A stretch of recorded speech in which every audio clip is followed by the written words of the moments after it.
Thanks, sir. Absolutely. Councilman, things are good. Good to see you. Councilman, how are you? Good to see you again. Get in my house. Have you been? Oh, I think we're Yeah. here. Anywhere you I'm want. gonna send you down the floor. Okay, that's fine. How are you? Not too long. Have you met? Yeah, we met, yeah. First few. It's awesome.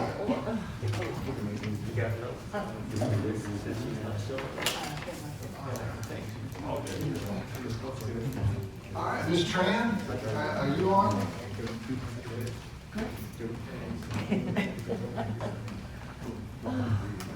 Dan, are you there? Hey, Chris. Yeah. Oh, all good. So are we just, no, we're not. He's right beside you. All right, all right. So, that's all. Councilwoman. Sneaking in through the back door. Thank you. All right. She's sneaky like that. Watch it. This isn't gonna reverberate like it did last time. No. It's good now. Get things moving in the right direction. I like that. I like that. Well, it's been a minute, so we'll call our work session to order. And I know that the URA is with us as well. And this is scheduled. The idea is to have some open dialogue. I will be fair. I don't like this setting. I don't like, and I didn't like it with the planning and zoning board either. It's too complicated. What we should be doing is sitting on a level where we're all sitting around the table, in a regular board meeting with COVID. I think that creates problems.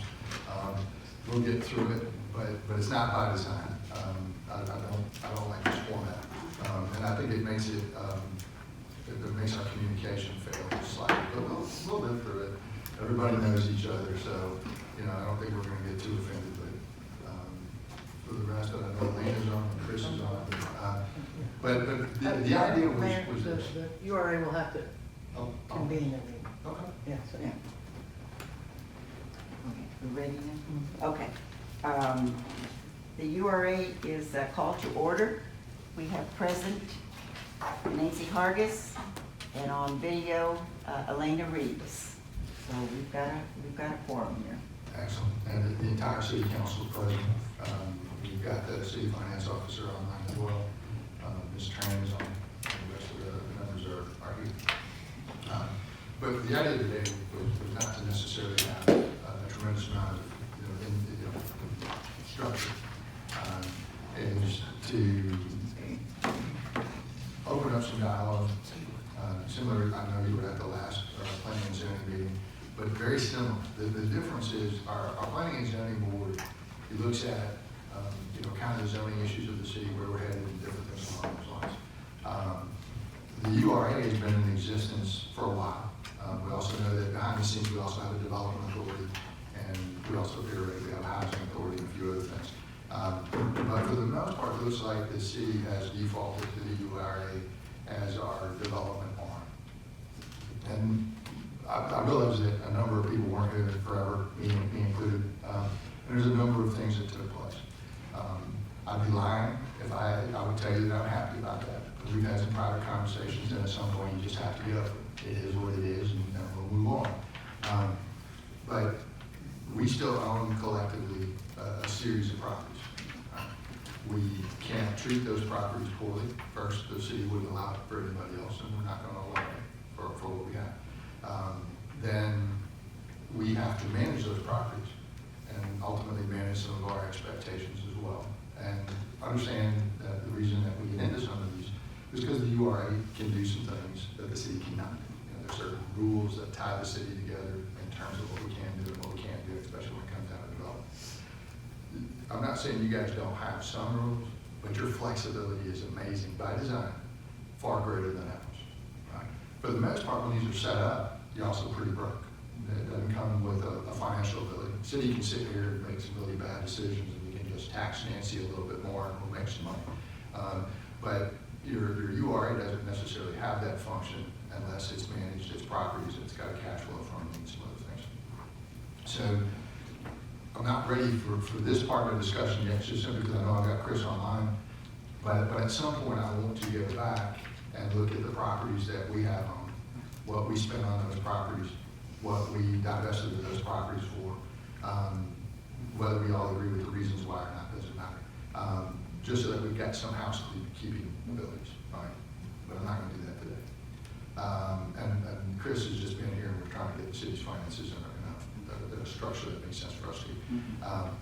But we should focus on is our opportunities, right? And they're phenomenal. They're really, really are. It's gonna take some investment, again, on the city's part. We have to use some common sense. We have to agree that to some degree, without making some investment, you know, the city lost $225 million worth of that. I'm not making that up, right? So that means the school board lost money, the county lost money, and the city lost money. And ultimately, that means you pay the police and fire department less than we would like to, because that's where all your money comes from. So I want to focus on how the city makes it. And the city can make money off of the property tax, of course. You know, but our property tax residentially has a $150,000 homestead exemption. And that means that, you know, they're not paying as much in terms of the value difference. And we don't want them to. That was never the deal. If the city operates correctly, and I would say that is my definition of it, maybe not everybody else's, then our business community can make everybody happy. We can make our citizens happy, we can get things repaid, we can focus on our parks, we can make it so the police and fire department gets paid in that top 85 percentile, maybe 90s on some lucky days. We'll never be at 100, we'll never be Sandy Springs, we'll never be College Park, and nor should we even try, right? There are differences. But we also have to make it so that some of the capital improvements that are necessary, such as changing out fire trucks, police cars, and things like that, consistently come out of your general fund budget and not necessarily out of your SPLOST budgets, because your SPLOST budgets by design was to help the city move things forward. And whether that's gardens or projects, this would be rural development projects where we have the ability to go in and make some changes. Streetscape programs, you know, that you've seen other cities do. You know, they go into their downtowns and they look pretty sharp. But you're going to see that the city has to make a pretty healthy investment to make that happen. Some of that is done with bonding. It's probably going to be a minute before we deal with that. We know we have some bonding. Again, I'm going to stay out of that one just simply because some decisions were made that don't even make any sense to me. But I can't get out of it. One day Chris might, you know, manage some miracles, but for now, we are where we are. And we all know that. We've had those discussions. So what we will spend some of our current SPLOST money on, and that's the new one that just came out, and I think our first check should start arriving in May, give or take, is just cleaning the place up. You know, so we approved at the last council meeting $87,000 for parks and cleanup and different things like that. You know, we got some road structure coming, and almost every month you'll have something that makes sense, but it'll be small. So I don't know that we're going to go, you know, big, probably maybe we might guess it might take us that long. Off the nickel slots, yes. But that doesn't mean that you're not planning for tomorrow. Okay? So we have architects that are already working with us. We have some engineering that is already taking place. And whether that's looking at the structural aspects of properties we all collectively have an interest in, or a visual interest in. And this is us basically reaching conclusions that say to make this work, to make it so my development team, Barrow over there, can sell it. You can't just walk by a 1970s property with the old landscaping on it, or a hole in the ground. It doesn't work. You gotta move some things along in pre-engineering. You gotta move some things along. We met some people even again today saying, if we could, would you have an interest? Well, we're a lot further along than we were 6 months ago, a year ago. So instead of just running, now they're like, maybe. Now you start to have a conversation about terms. Well, that's a remarkable improvement. They didn't say no. Right? We started talking about real economics. If you could do this, I could do this. That's not bad. Right? And the people that were involved in that meeting, I think, would agree with that. So we've made a lot of movement in the right direction. Think of that as a lot of stuff on paper. Right? But eventually paper is going to turn into something real. And you guys have title to a bunch of it. Right? on paper, we're sitting on about $850,000, and I'm quoting wrong numbers here, of money in the bank that is yours, that is in our bank. Right? We, on paper, and I know there's lots of discussions about this, but let's just stay high level for just a minute. We forgave about $3.5 million worth of debt, 3.3 million, whatever the number is, because I don't think you have $3.3 million. I'm not interested in investing all of our properties and end up with $5 million worth of debt with no assets in it, because I think there's a better way out of it. And that just says,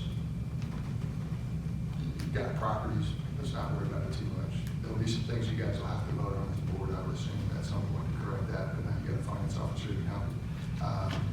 And, you know, that's where we are. But we have a series of plans, and I don't know that, I don't know a lot of seen it come up, but I know everybody else has. And they're not ready quite yet, so I'm not speaking out of turn. But as you see them, we have to make the assumption that everybody's gonna stay on the same page. Plan for? Well, anything from, let's say, the exterior space at the mall, or some ideas with what's taking place up at the university. Does that make sense? So we know that those aren't even in, you know, we couldn't give them to you because they don't exist. But you need to know the ideas are there, right? And those will change in a lot of variations. But let's just say soon. I don't know what soon means, but let's just say soon, right? We'll go into something that might be a little more concrete. In other words, let's get civil engineering involved. Let's get some preliminary engineering involved. Because somewhere out of that, we have to have some cost numbers. What will it cost us to be able to deliver something in a format? What is the private sector expected to have? We bring you a shell, and they have to make from the shell to something else. And then somewhere in there's terms, right? And a lot of this is more retail related, some sort of, whether it's a restaurant, retail, we can talk, the tea room at the mall, or we can talk up here. It doesn't change much. The Reynolds Road property, we own 100% as the city, right? So that's not in their thing. But it doesn't do us any good to leave you out of that project, because I'm not 100% sure that that's gonna be, you know, straight up, all go.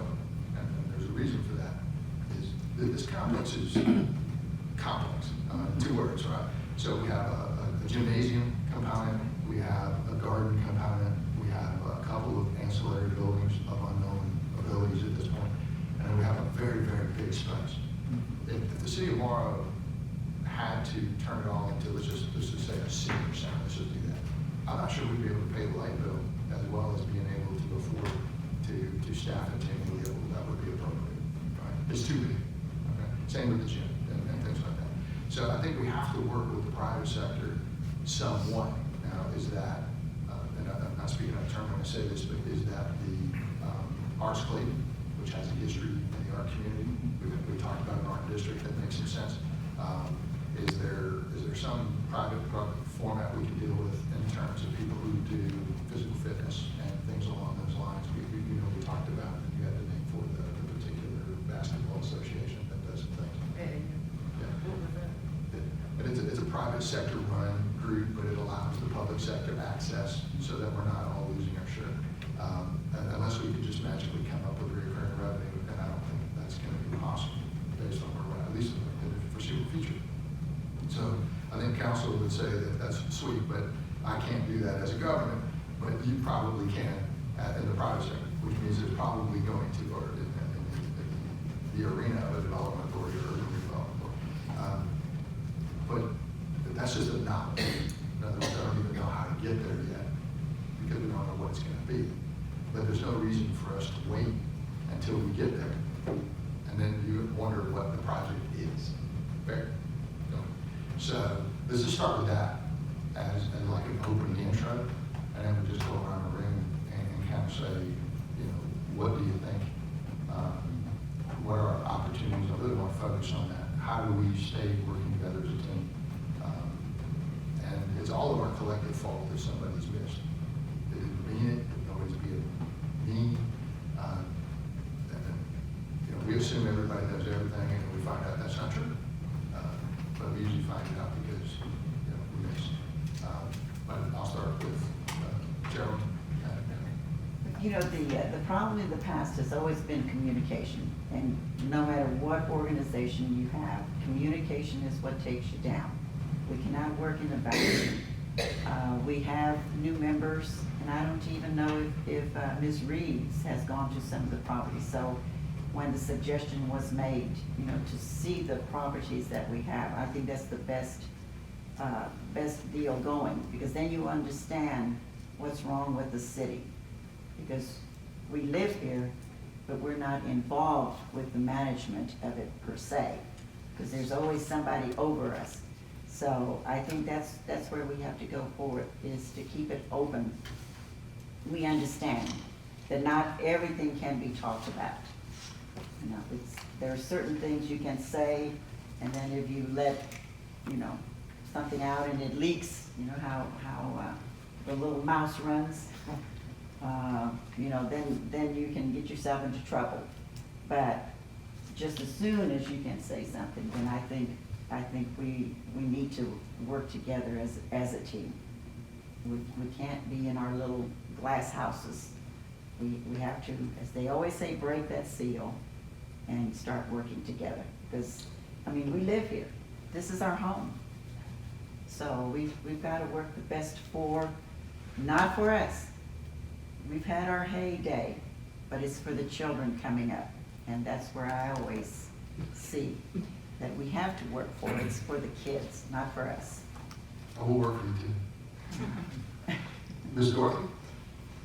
When you mentioned, like the gymnasium portion of that, and some collaboration with the university, or other private sector to come in and operate that so that expenses not on the city, that's the type of thing you're looking to, University might not be my first answer, simply because their facilities over there Yeah, are far just, greater than ours.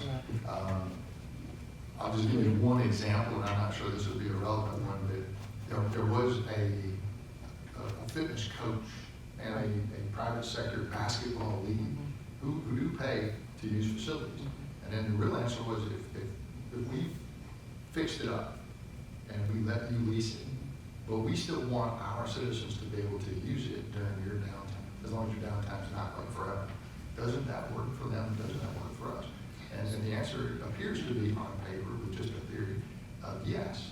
so therefore would we partner with the expenses or? Yes, because somewhere in there, whether you call it a lease or a right to use, there would be some dollar number that would go in there. So, okay, guys, we built it, now you manage it, you manage the time, and you pay the power bill and different things like that. I think those get negotiated once you know a little bit more about what they are.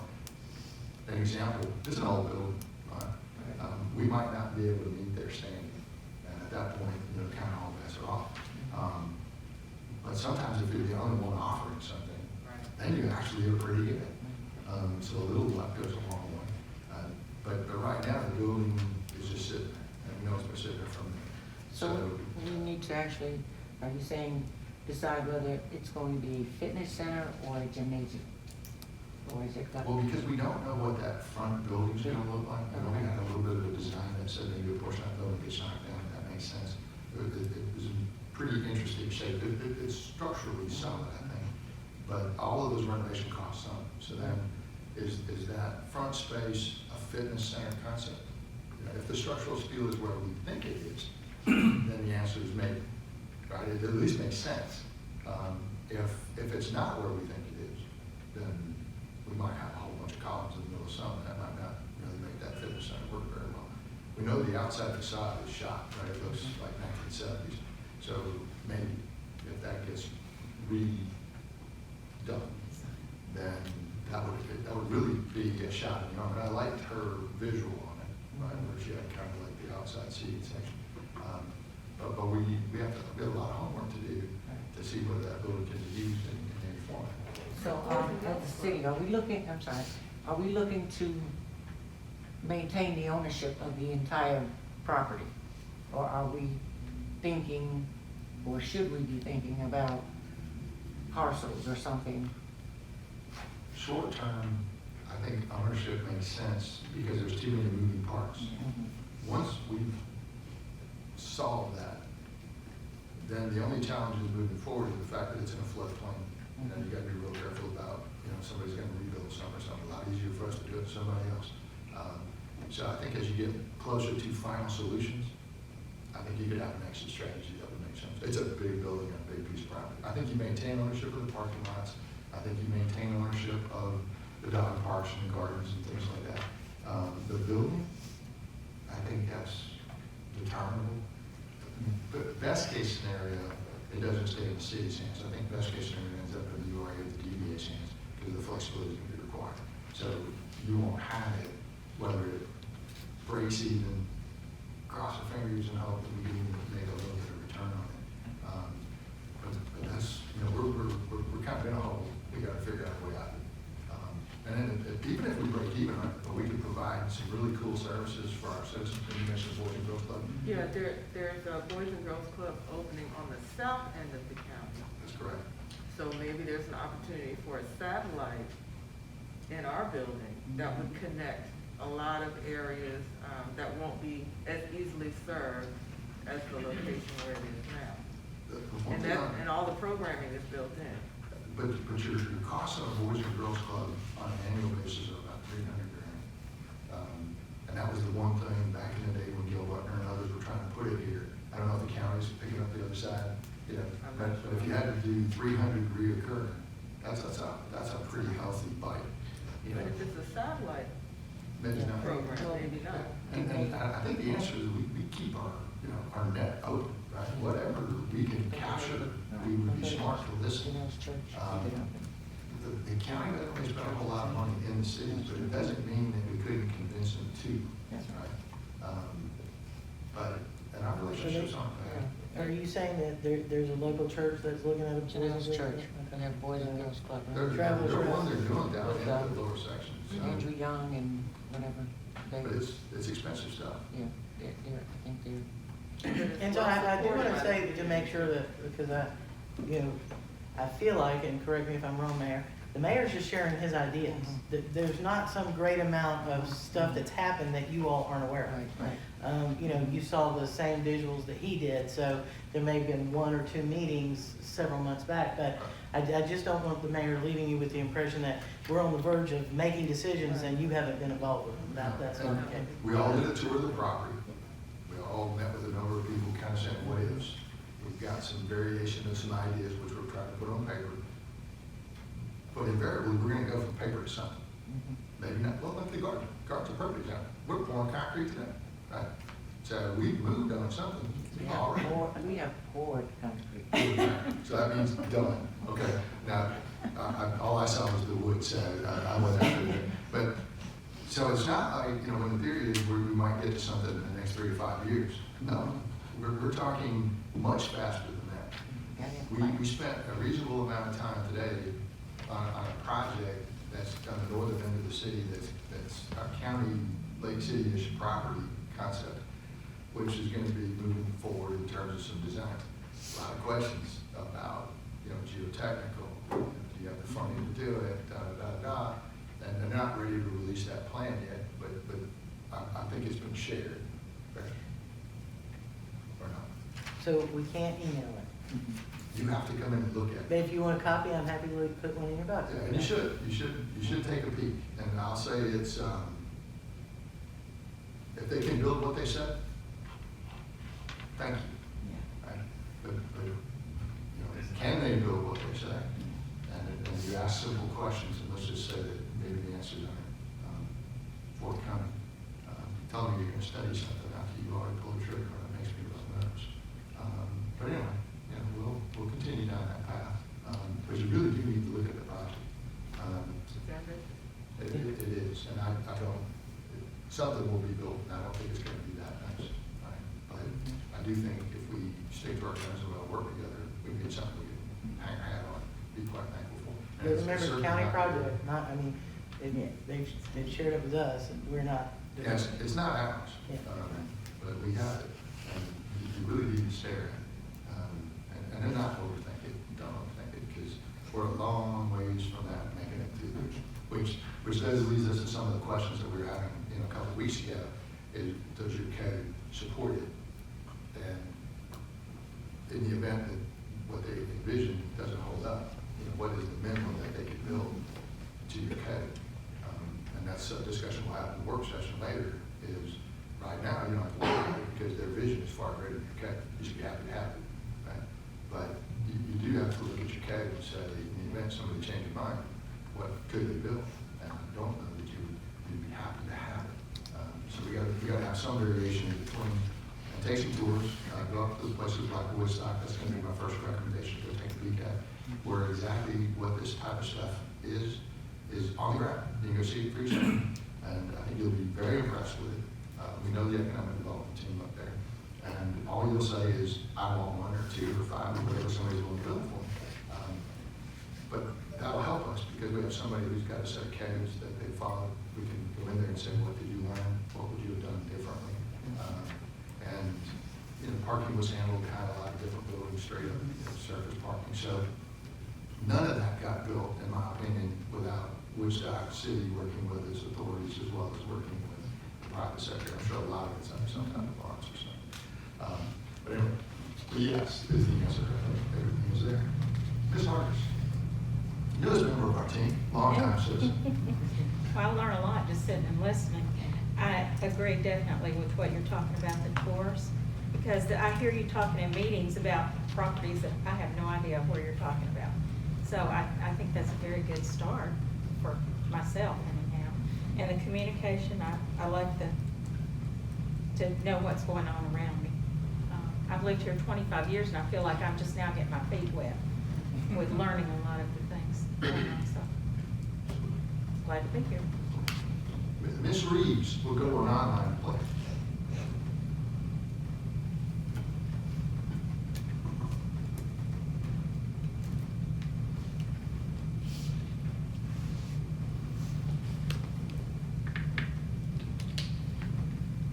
Can you all hear me? Yeah. Okay, I see some nodding.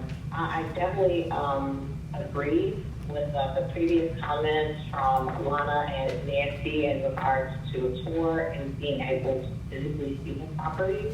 I've been on the URA for over a year now, and I think that would be an added benefit of being able to physically see, walk in, tour the properties that we're discussing.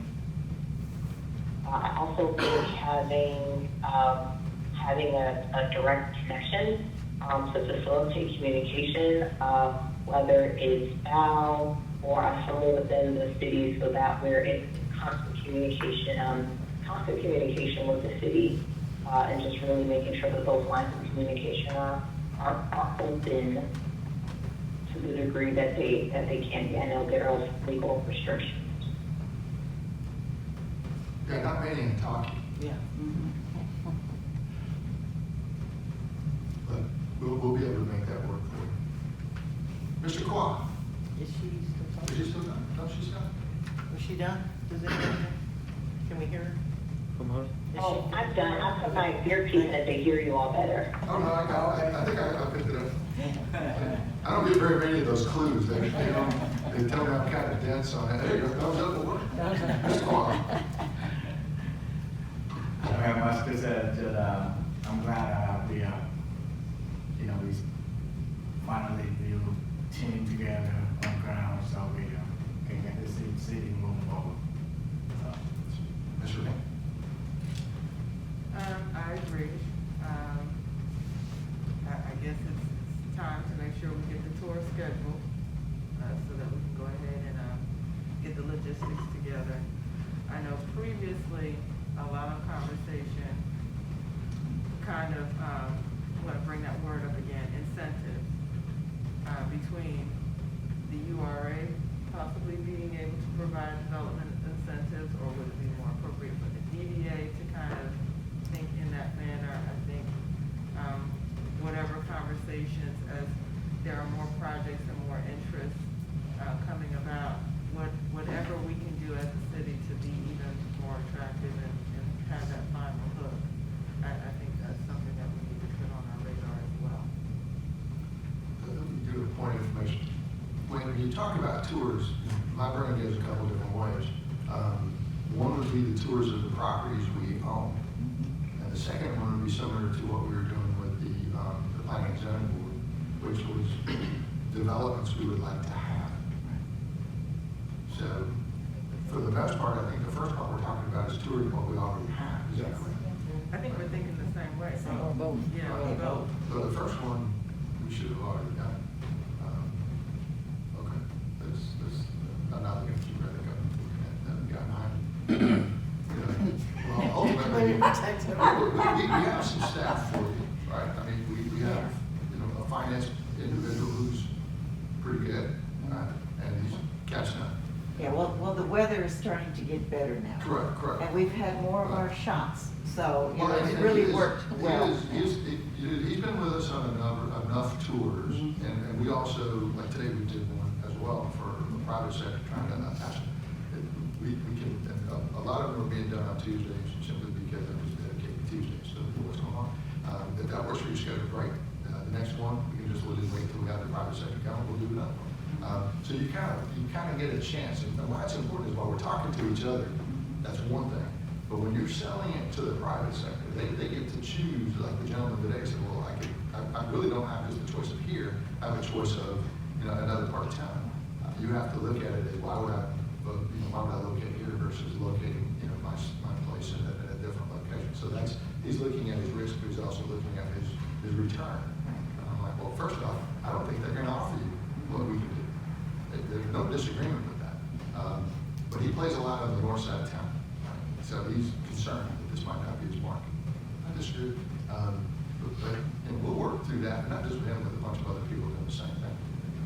But when you get to hear their responses live time, they're not varnished. Whatever he thinks is true, or she thinks, we've had some. And it's a very diverse group. We've had them all. Yeah. And each one is thinking about their revenue return. Right? It's important for us to think like them first, because if we can't attract them, we're wasting our time. And that was part of the idea, was what is it going to take? But the other two is just as important, because I don't want you to sell yourself short. Right? If you spend too much time locally, somebody's going to convince you that you can't afford anything. And that they're not going to build a nice little building for you because they just don't think the area can support it. And that is just not true. And how would you back that up? I would take you to areas where you would reach a conclusion on your own that were better than them, wherever that area is. I can take you to several. And you say, well, they did it. And I shouldn't have a confidence problem. Right? We can do it too. Right? And then I'll take you to some areas where a little bit more of a stretch goal, where you'd say, yeah, that guy's building a house at $1 million. Yeah, that's a little bit out of our range. But somewhere in between is the answer. And some of these folks have done it before. Smyrna, Duluth, Alpharetta's done an exceptional job. I toured the Woodside recently. Very good job. And there'll be some others too.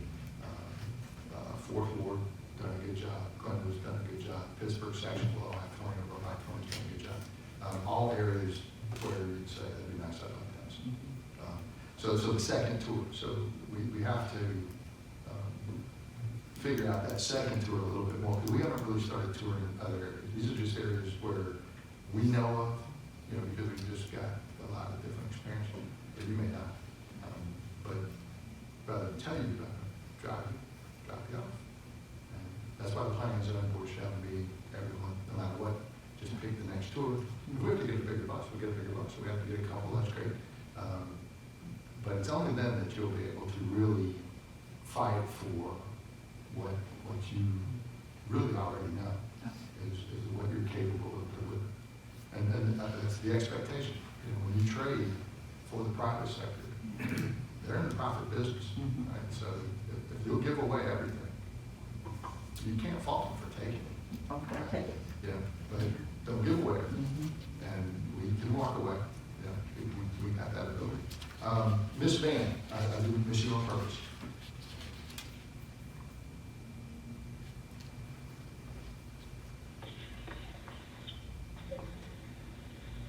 Yeah, like everyone talked about tonight, communication is important. We have to have the plan and communicate among the city and the water board to ensure we roll the city tour to the board that we plan to reach.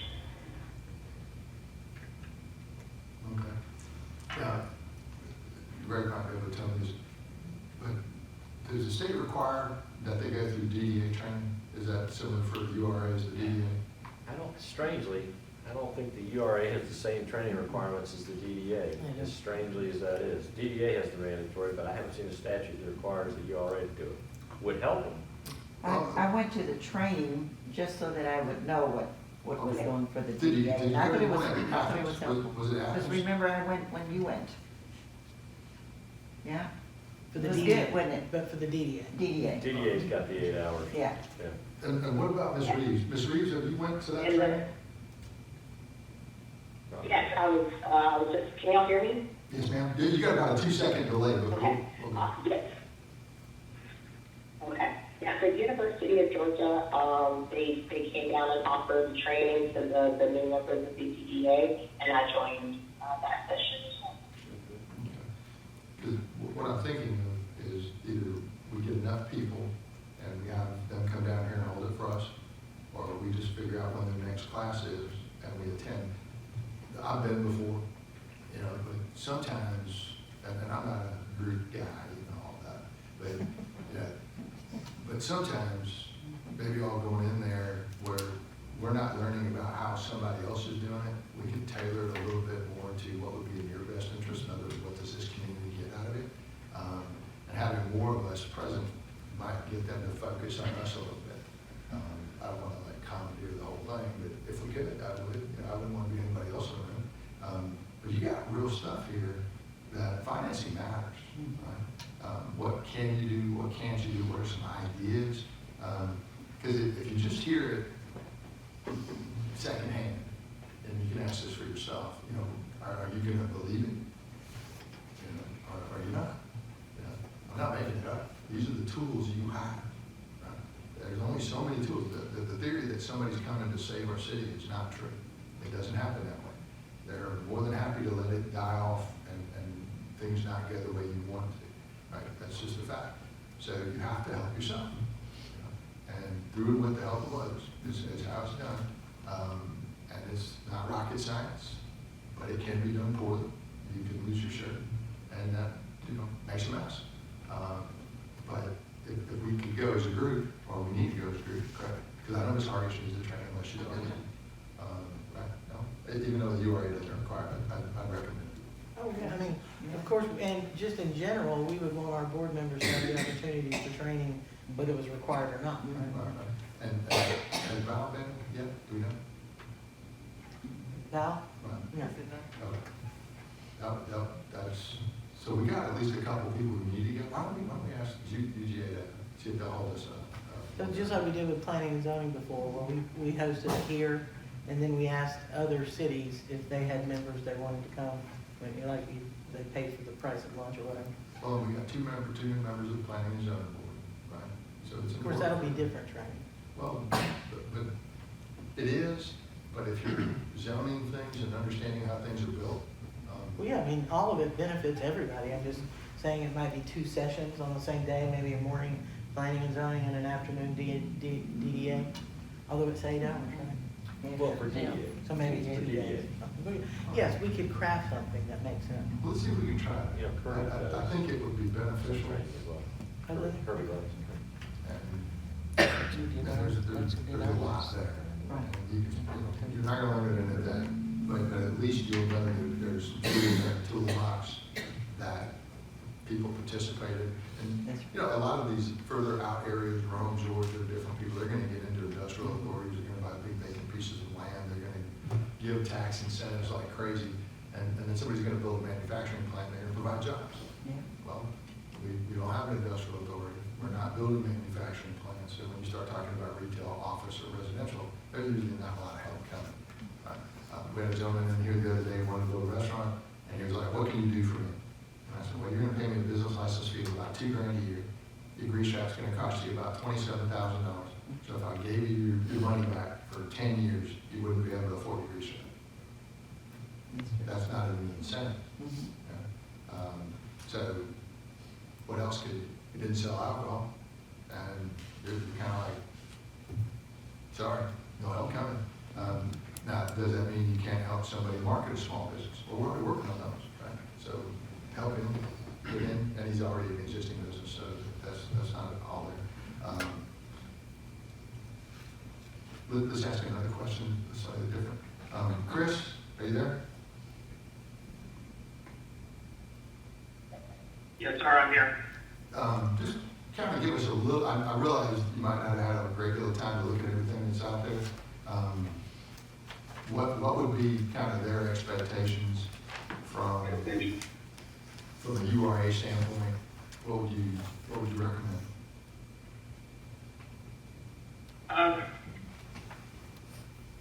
As far as tax incentives and opportunities that we can extend to them, is that what you're asking? I think short term it would be looking at, they don't really have any cash flow to speak of, right? Not that I'm aware of.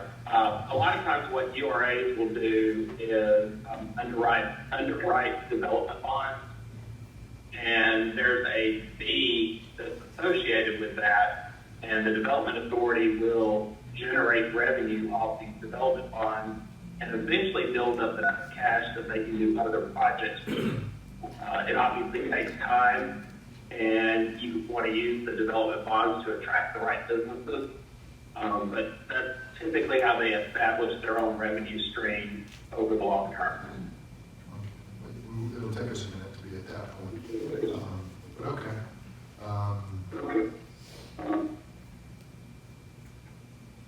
We got legal counsel. You want to chime in, Greg? The only thing I was gonna say is, we obviously wanna work in partnership with the city and appreciate the communication. And the URA statutorily has. Oh. Wow, great projection. The URA statutorily has a lot of flexibility that DDA doesn't necessarily have. It's got some more tools available to it. So now I'm excited to hear about the planning and the opportunity to work together. Still got a few more minutes. For those who don't know, our business association is now live, very much in the learning phases. We've got 2 signs coming off of I-75, which is going to be some digital marketing. City's investing some pretty serious money in that, with the theory being that the more we can do right now to improve sales, i.e. marketing to our local businesses, it will reduce some of what we think the impact of COVID is going to be to our business license revenue. So long term, it might enhance it even more, but right now we're going to throw everything with the kitchen sink at it to be able to make it so these people will survive. So having talked to the local hotels, a number of restaurants, your hotels aren't much more than the 60 to 70 percentile. The young lady that we were talking to today from Hampton Inn, Ms. Cosby? basically talks about just trying to make sure you pay light bills. They're in better shape at the Morrow location than they are at another location that she runs. So better. Your hotels are your restaurants are about 60%.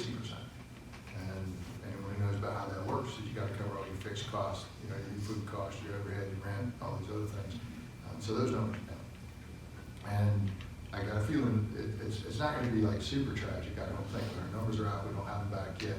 But it wouldn't surprise me, our normal business license revenue is about 1.2 million. All right. Chris, do you know that number? He went in here in the budget. But I think we envisioned a fairly decent haircut. But remember, we did this budget in April, and COVID was just coming around. Right? There were like 6 cases in the U.S. in February, so ridiculous. So that could hurt. But we're doing everything we can for, I think, the right reasons. And we may not make everybody happy.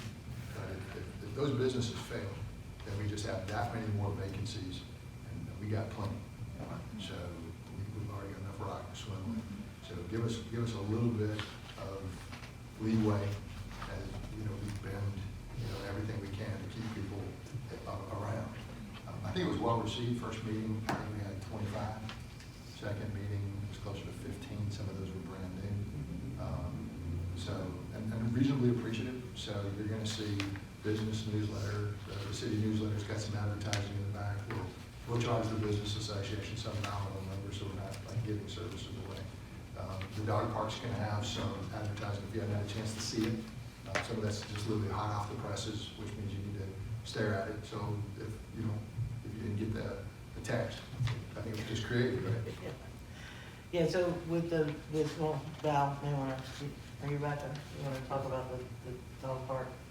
Yeah, I sent out a request for them to, during the Morrow Convention and Tourism meeting, to let them know what we as a city are doing, you know, to help promote their business. So we sent out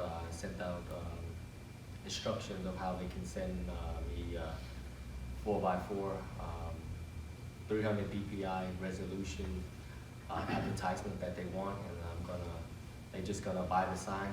Saul is giving us a discount for $100, and when they pay that to him and they send me the design, I'll take care of everything. I'll mount it up at the dog park, so it'll show our local business that we're supporting their business. I did see on the agenda for the DMO meeting that you had a presentation. Can you quickly share with us? Yes. What you shared? So yeah, during the presentation, I kind of summarized our Black History event, our grand opening of Savoy, and our Lowe's event that we all went to, and the Lunar New Year summary. And as far as the city billboard, I put And the those upcoming St. information. Patrick's Day. Yeah, and all the upcoming events that we're doing for the city, and just letting them know that we as a city want to be very involved with the business, and we want to show that these events, we want all the business to attend. Yeah, and let me chime in there. So we've got a piece of property that doesn't look very good, Old Town Morrow, the district, whatever we're gonna call it today. We've engaged some contractors to put some windows in the red building. It's well on its way, walked in it today. The individual probably would take that one.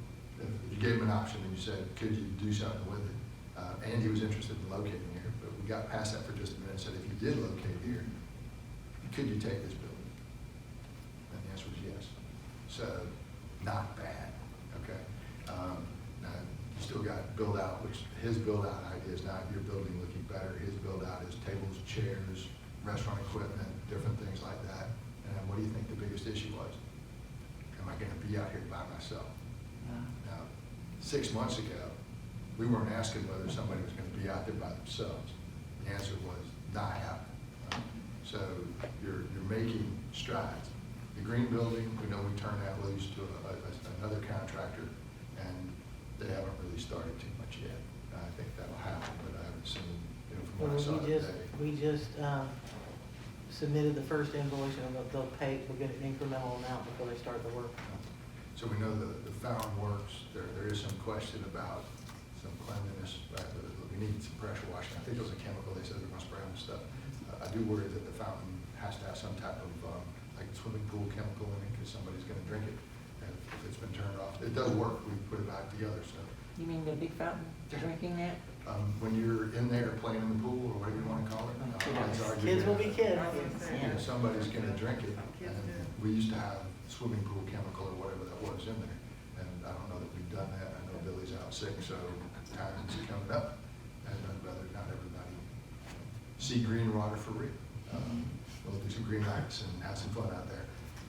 But progress is being made. And additionally, we've got a splosh concept with an engineering company to help us move the projects along in a better scope and a better format, I think.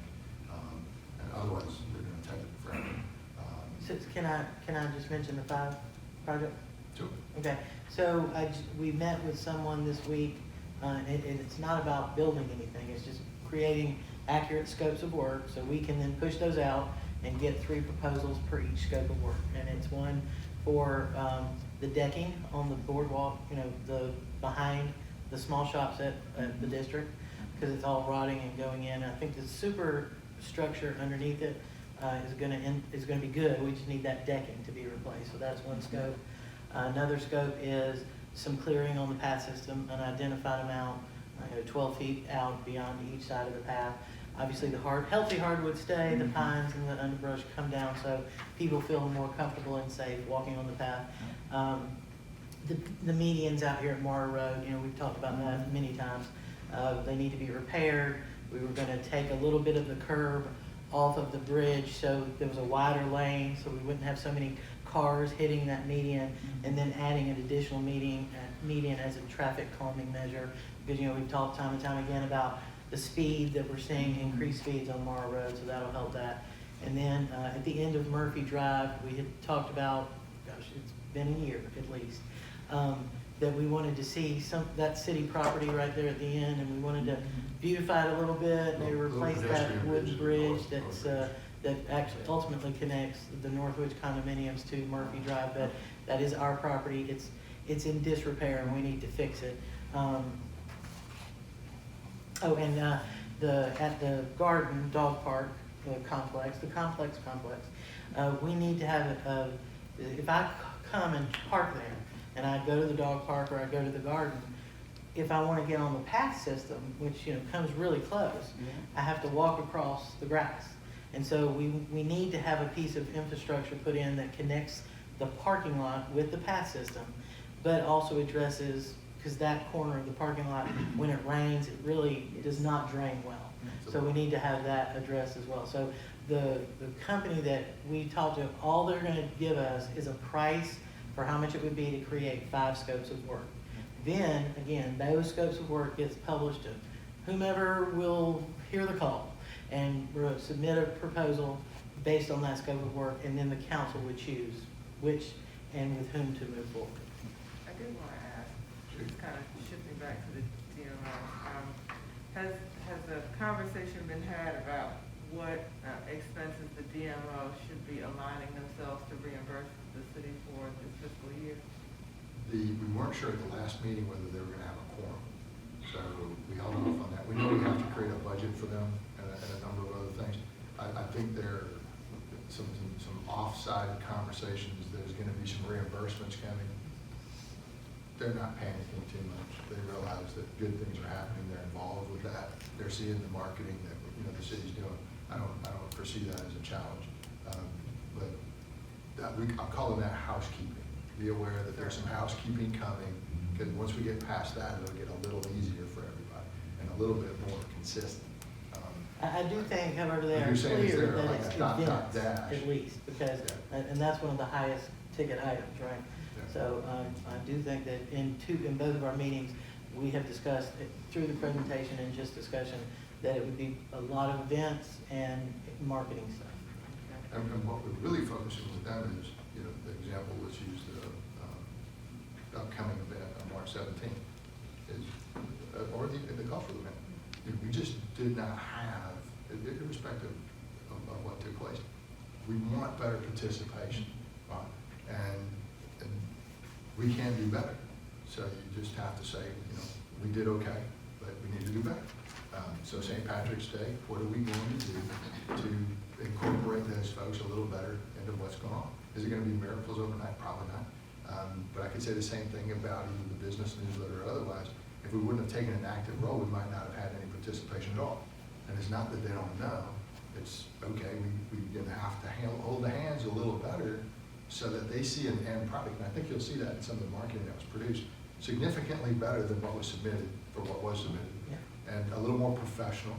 And once people start to see that you're doing that, I don't know a reason in the world why you're not going to want to take a part of it, right? Like do mine, and then there's going to be this mad rush, and then who's first, who's second, and right now, it's who's showing up first. You know, that's easy to do.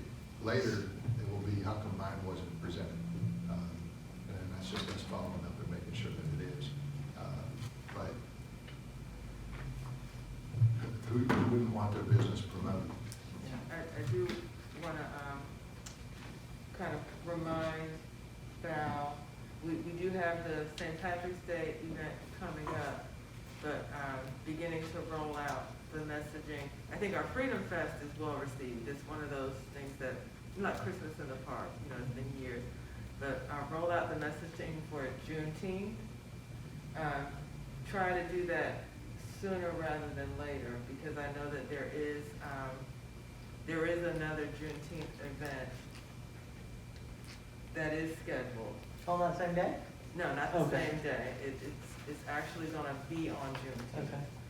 But the more quickly we get the message out in the city about our event and it being a signature event and our focus, the more time we'll have for businesses to buy in, whatever marketing materials, and raise the level of expectation for participation.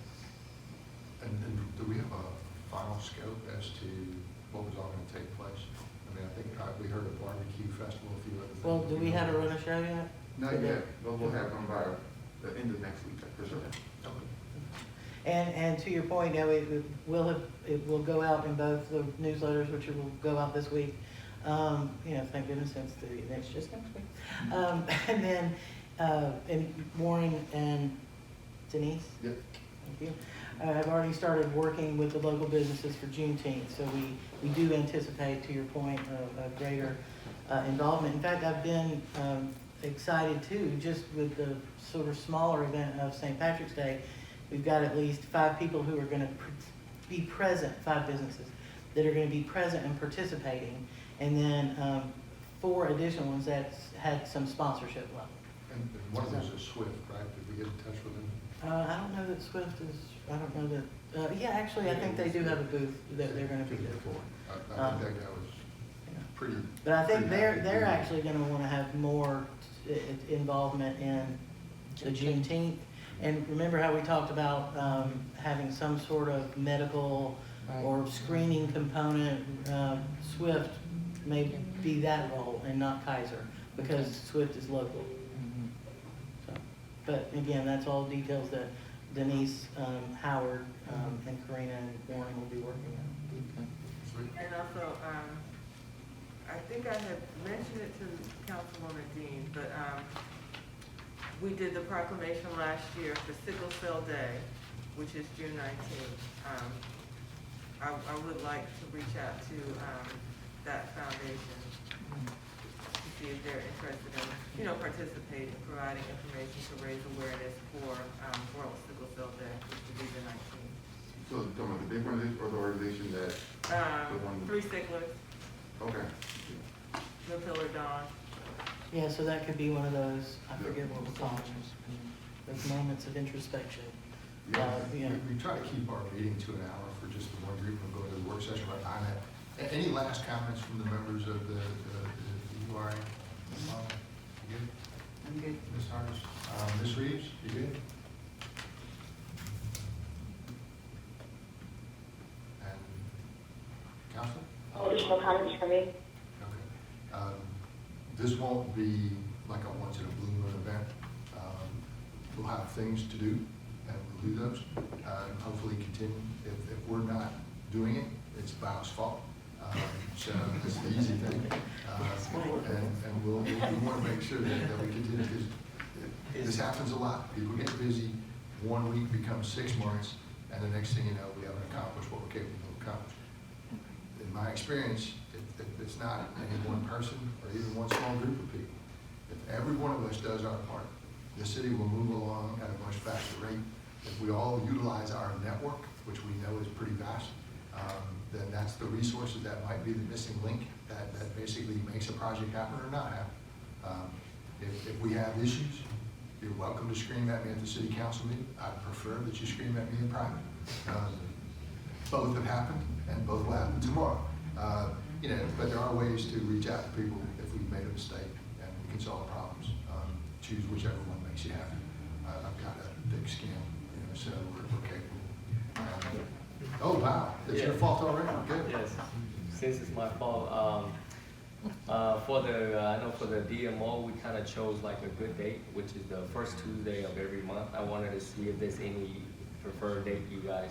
You need to look at the bylaws first. That's a different question, different board. So it may be already set in the bylaws. I think it's quarterly, but I don't know if there's a specific date. But, yeah, we won't put them on the spot, but at the next meeting. Well, and I know you guys meet quarterly, but I'm gonna make a suggestion. This city needs some help, and quarterly is too long. We've got to look at stuff as it comes out. So let's focus on it once a month. I know that sounds crazy, but it's not. As long as it doesn't sound crazy to them, it certainly doesn't sound crazy. I'm not trying to waste your time, I promise. I would look at it and say, if we only met quarterly, you're gonna have such a huge gap between what we did last time versus what's about to happen, that I want you to make your own decisions. I don't want to spoon feed you on what matters, right? And you have to have not only an opinion, but what else do we need to do next, right? And quarterly, you just get fed, and that's not the answer. And you're not talking about a monthly joint, you're talking about a monthly. No. This will be, there are things that people can do. And there are tours that need to happen, and there's no reason to just sit there and put that kind of gap in there. I don't think it serves any purpose. So we have the ability to run an agenda. We can keep your timelines to a reasonable number, right, depending on what your agenda items are. But there's a lot that has to be done, and I know what we're working on, and I would just say, do not do that. I don't think. But anyway, so that'll work for me. All right. Okay. Thank you. You're all right, needs a second to adjourn, please. We'll go ahead and adjourn. Where should she go to? She's back there. Nancy, I'm adjourning the meeting. Need a motion. Okay, come on. I make a motion that we adjourn. Okay, I second. Excellent. we are adjourned. Thank you. Thank y'all.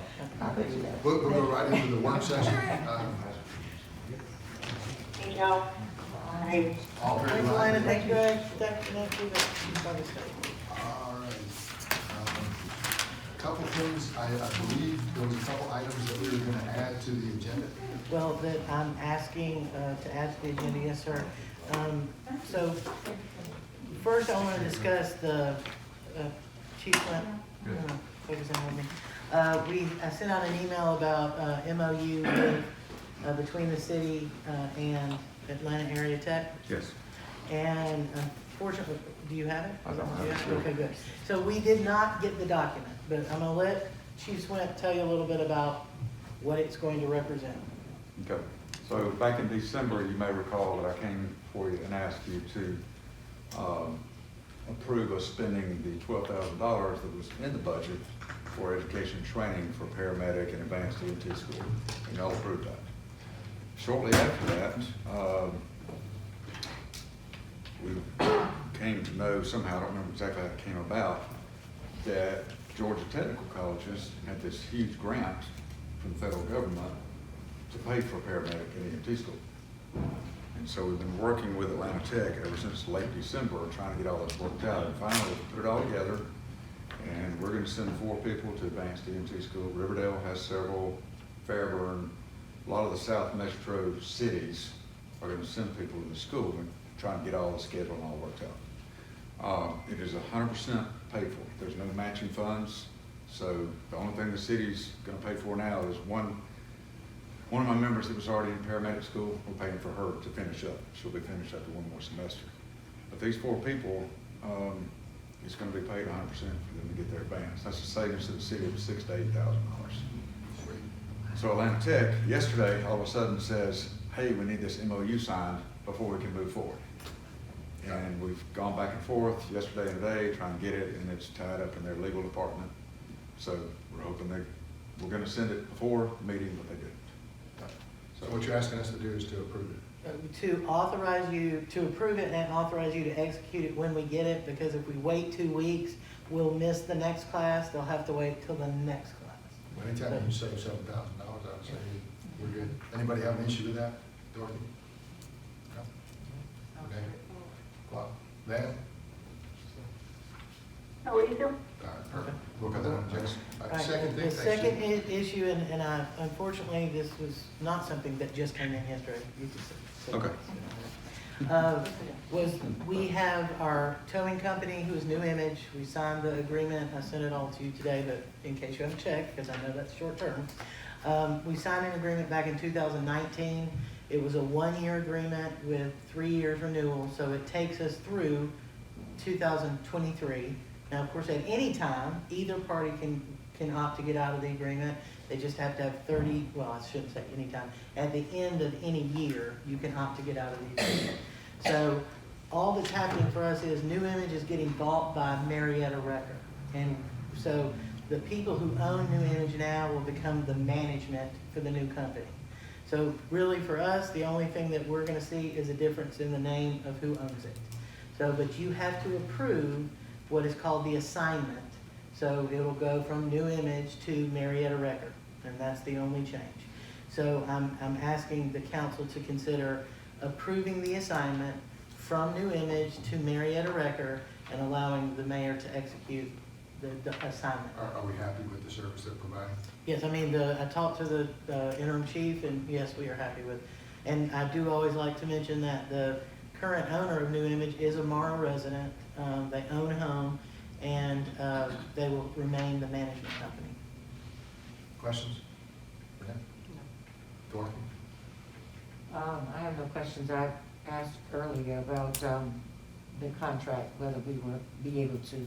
Get out of it. At any time, so And if- Dorothy's concern was, I'm sorry, Councilwoman Dean, was that if Marietta Wrecker somehow did not provide the same level of service that New Image had, what options would the council have to get out of the agreement? And as I told her, and you can read in the agreement I sent, all you have to do is at the end of this year, if you're not happy with them, you give them a 30-day notice before the end of the year. Ms. Van? No question. All right, so that's that. So then, Mayor, you would ask the council on the regular agenda to over approval of minutes will be the approval of the agenda with the additions of business item 3, which is the MOU approval and execution, and business item 4, which is New Image assignment to Marietta Wrecker and for you to execute. And of course, I'll be here to make sure you say all the right things. That's rare. Not you being there, but me saying. Yeah, I knew it. So, okay, easy enough. And then let's just look at what we do have on the agenda, which isn't much. Regular work session and minutes. Anybody have any issues with those? Renee? No. Ms. Dorothy? No. Mr. Clark? Ms. Van? I'm good. Okay. New business outside of what was mentioned earlier.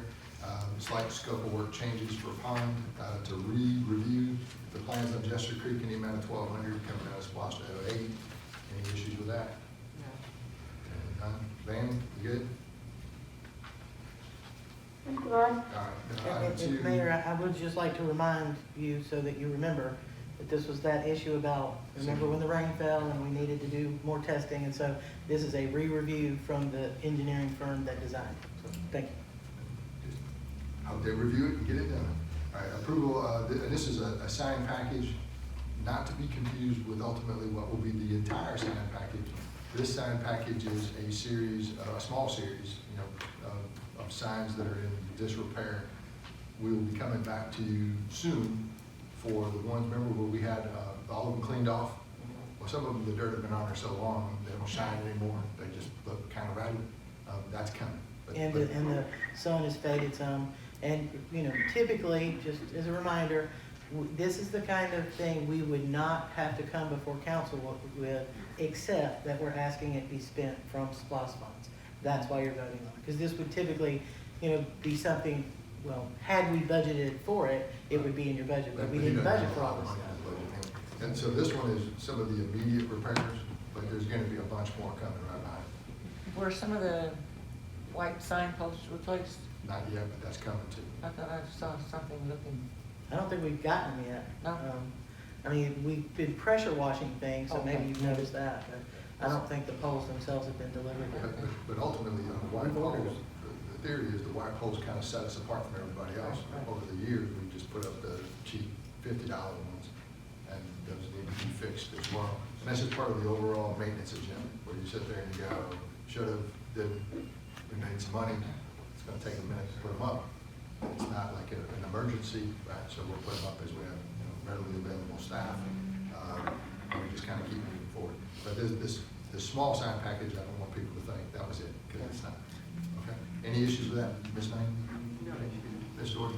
No. Ms. Clark? No. Ms. Van? No. All right, sweet. All right, that's pretty much the regular agenda. Now we're going to work session. So, I wanted Chief Sweat to come up, if you will, Mayor, and just talk a little bit about the potential opportunity to partner with Clayton State on a vaccine site. All right, so as of today, we have administered about 330 first doses of the Moderna vaccine and about 60 of the second doses. It's going really well. Trying to get our numbers up every week, it seems like, but have to have sufficient help, and our room is only so big, so we're trying to practice social distancing. So anyway, we're doing as much as we can right now. A couple weeks ago, we have a great relationship, by the way, with Clayton State, their health center. They're storing our vaccines for us because our freezer still has not come in.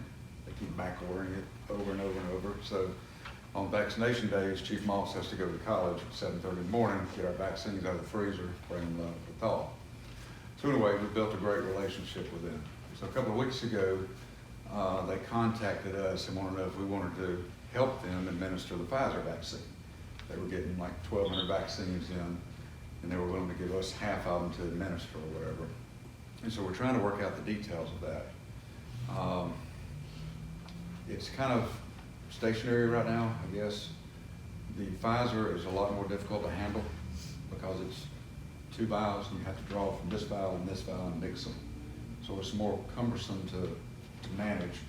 It has to be stored much colder. There's different thawing times and all that from the Moderna. So I don't think it's anything we want to do here and have it the same day as our Moderna or something. So we're looking at possibly sending employees to the college. It would still be open to the public, just like ours is, but we'd just send our employees up there to administer the shots. So we're working on all those details right now. But it would give us an opportunity to give a lot more doses than what we're doing now. When do we anticipate stepping out of the 65 and only grant? Do we know? Well, teachers were added yesterday, and adults with disabilities and their caretakers. That was the biggest change that happened yesterday. As far as anything else coming up, I haven't heard anything on the horizon. What do they consider a disability? What's the range of that? Is that all physical? Is it mental? It's, Alzheimer's? I think it's a combination. I think it's either or, actually, but I don't know the severity of what it is. I mean, deafness, blindness, I would imagine so. and y'all just have to make that call when they come in? There's criteria we question people about, but they don't have to have a letter from the doctor or anything like that, I don't think. What is the difference between the two vaccines, the effectiveness? The effectiveness, one of them's 94%, the other's 95%. I don't know So which, not but much difference. there's not much difference. The Pfizer, you get the second dose in 21 days, Moderna's 28 days. Other than that, not a lot of difference. I think it's the first time I've heard somebody talk about the mixing of the two. I've never really. Yeah, the Pfizer, there's two vials, so you have to draw from both vials to get the dose for the patient. Yeah, that's kind So once you pull it out, how do you mix it in the syringe? I would guess, right? That's a good question. I don't know. I had the Pfizer and I don't really know. I don't remember how they did it. Well, I'm When sure they gave it to the me. pressure of the needle makes it. Yeah, I don't know. Good question. Well, you're still here, so. I'm still here. They didn't mess it up. Yeah, it didn't hurt like the devil, so I know they gave me something besides saline. But, Are they saying, well, I heard that they're saying that the Pfizer, they feel that the ability to fight off the variant, I think the African virus variant, that they feel that that one is stronger, more stronger than the others I haven't heard that. I've heard they're both effective against most of the variants. Yeah, they're saying, I heard today about the fact. So- And then the Johnson & Johnson is on the horizon. I mean, it came out, I think, but, you know, we've talked about maybe getting that in for those people that just want to do the one dose. I believe the school system is doing Johnson & Johnson. I think they're doing the one and done Okay. teachers. But isn't that effective rate like 60-some%? 70-something, I believe. It's in the seventies, but then it's supposed to be 100% against severe illness and hospitalization. And it's also had the opportunity to be tested on some of the variant strains. So, just Can you get get one. two different vaccines if they're available? I mean, would they, I don't believe they so. gonna make you sick? I don't know. Well, we know we had somebody at City Hall who went to a place where it was like a large area that got one shot, and then that area disappeared. And he was kind of like, where do I get my next one? And I just told him, That's, that's the chief. now that's just weird. Yeah, Yeah. And so we're- other people get real nervous because they're like, well, what am I supposed to do? Well, Chief Moss is doing a good job of balancing that. We don't want to run out of shots for those that are due the second dose to come back. We've got second doses coming in tomorrow, by the way. And just out of curiosity, and I know we can't restrict it to just City of Morrow, but what's our, once that word got out, we know. Yeah, we're not tracking it. We do have people coming from way off, we know, but And we know we had a lady from Fayetteville who was, I don't want to say upset with us, let's just say She was upset. mad, Because nobody down there was doing anything, and she couldn't get an appointment here. and she couldn't get an appointment here. So it was like, well, we at least have appointments to give, you know, versus somewhere else. So we're certainly ahead of the game in terms of others. But I do fear once you get past some of those criteria, it's gonna open up those floodgates, and that's a much, much greater number of people. And, you know, we just gotta figure out a way to I don't want to say advertise that, but to let our folks know we're ready, what ready means. Right? But this one now, they open some mass side. yeah, the state's opening some mass It's sites. supposed to be, I think this weekend they're doing, everyone is eligible. Based on, I think based on the tiers, no, it's no appointments. Everyone who is eligible, no appointment. So it's supposed to be at Mercedes-Benz Stadium this weekend. 6,000. Pretty good wait time. A day, something like that. Yeah, so you don't have to have an appointment, but you have to be willing to stand in line. Yep. They do it in Atlanta Speedway too, right? I've heard that. I heard that. I did want to leave, I've gotten this week, yesterday and today, 3 phone calls about COVID-19 vaccine. I've been questions about it. And last week, we tried to get 9 phone calls all last week. They're calling the Morrow Center. They think that it's just a mass site. And that's what they're thinking. So I've directed all those calls over Where they come from. the right people. So, how long are we going to provide the vaccine here at the city? Until? I think until. Until? Well, but if you look at it, I've got a feeling there. For the election? There appears to be some federal money coming to offset some costs. It appears that is either passed or it's gonna pass. It doesn't appear to be anything stepping its way at this point. I envision we'll have some cost recovery that's available to us. But over and above that, I think until a reasonable number of your citizens have actually been given an opportunity to say yes or no to the point where your schedule drops, right? Right. Then I think you can walk away, or at least reduce your numbers. But until then, I don't think we've even gotten But to the good stuff yet. city manager's point, November, we have to hold the election here, right? Yeah, but remember, the election's just, early back. And we're just, what, Tuesday and Thursday? Yeah. Okay, so that took. I think you're gonna see a remarkable up-ramp in terms of what's available once you break certain things. Because it's coming, you can just feel it, the number of people Well, didn't Clayton County go back in the red today? I didn't hear that. Yeah, Dorothy's got some sort of. I know, right? She's going. I did want to ask. Got that COVID shot collar right there, it's helping. I did want to ask one question about the waiting list. Mhm. Is the waiting list for those who are in the eligible tiers Yes. only? Yes. Okay. And But We It's do have sort amazing. of a working list of names that, in the event there was a leftover shop that we can't get anybody for, and I'm talking about it's usually like an hour and a half. Yeah.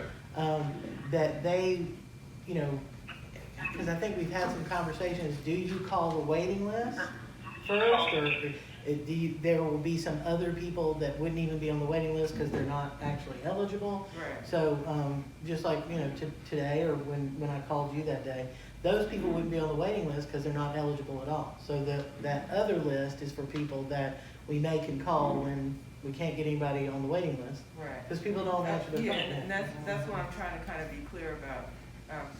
The main waiting list is for those who are eligible, I guess, didn't get Yes. an appointment. Mhm. But then, in the event, so that we're not wasting any doses, Mhm.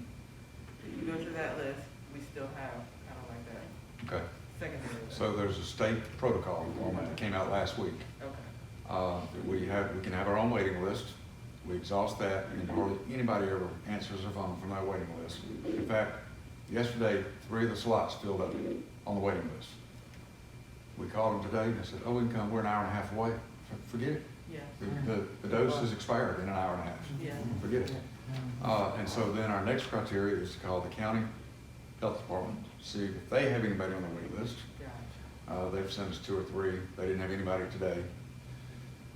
The next criteria is internal.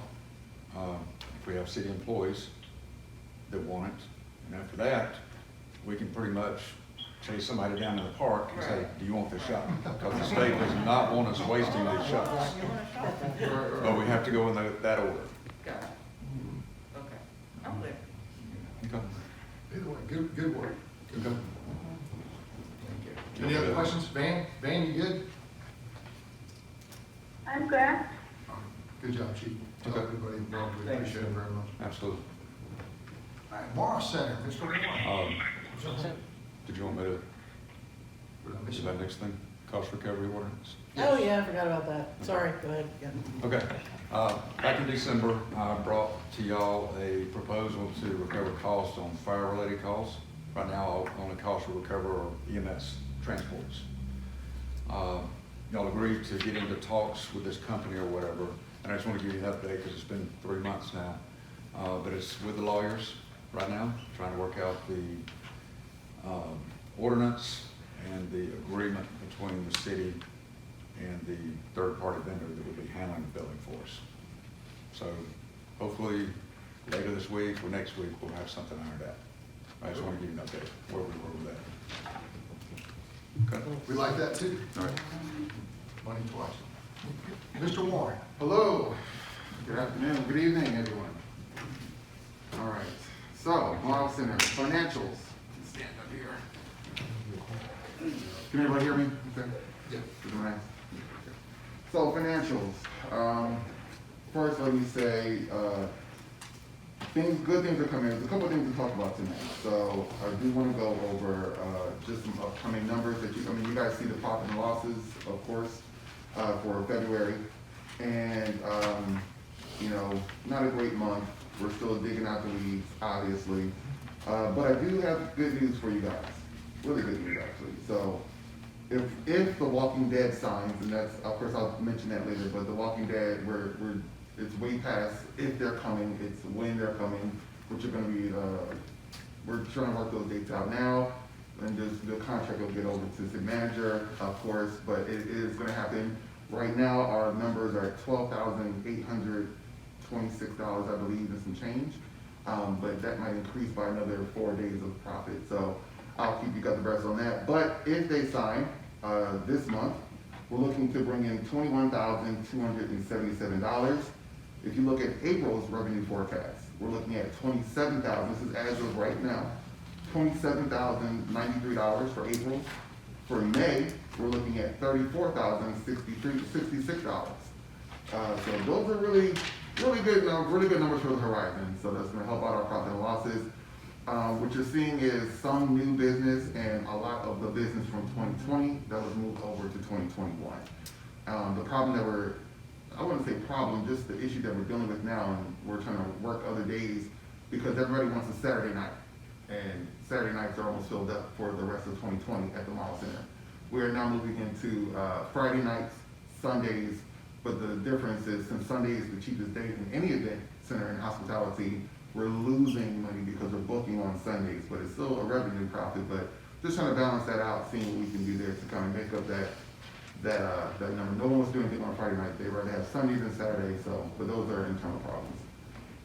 From the last time I came here, we brought in $13,926.81 in new business.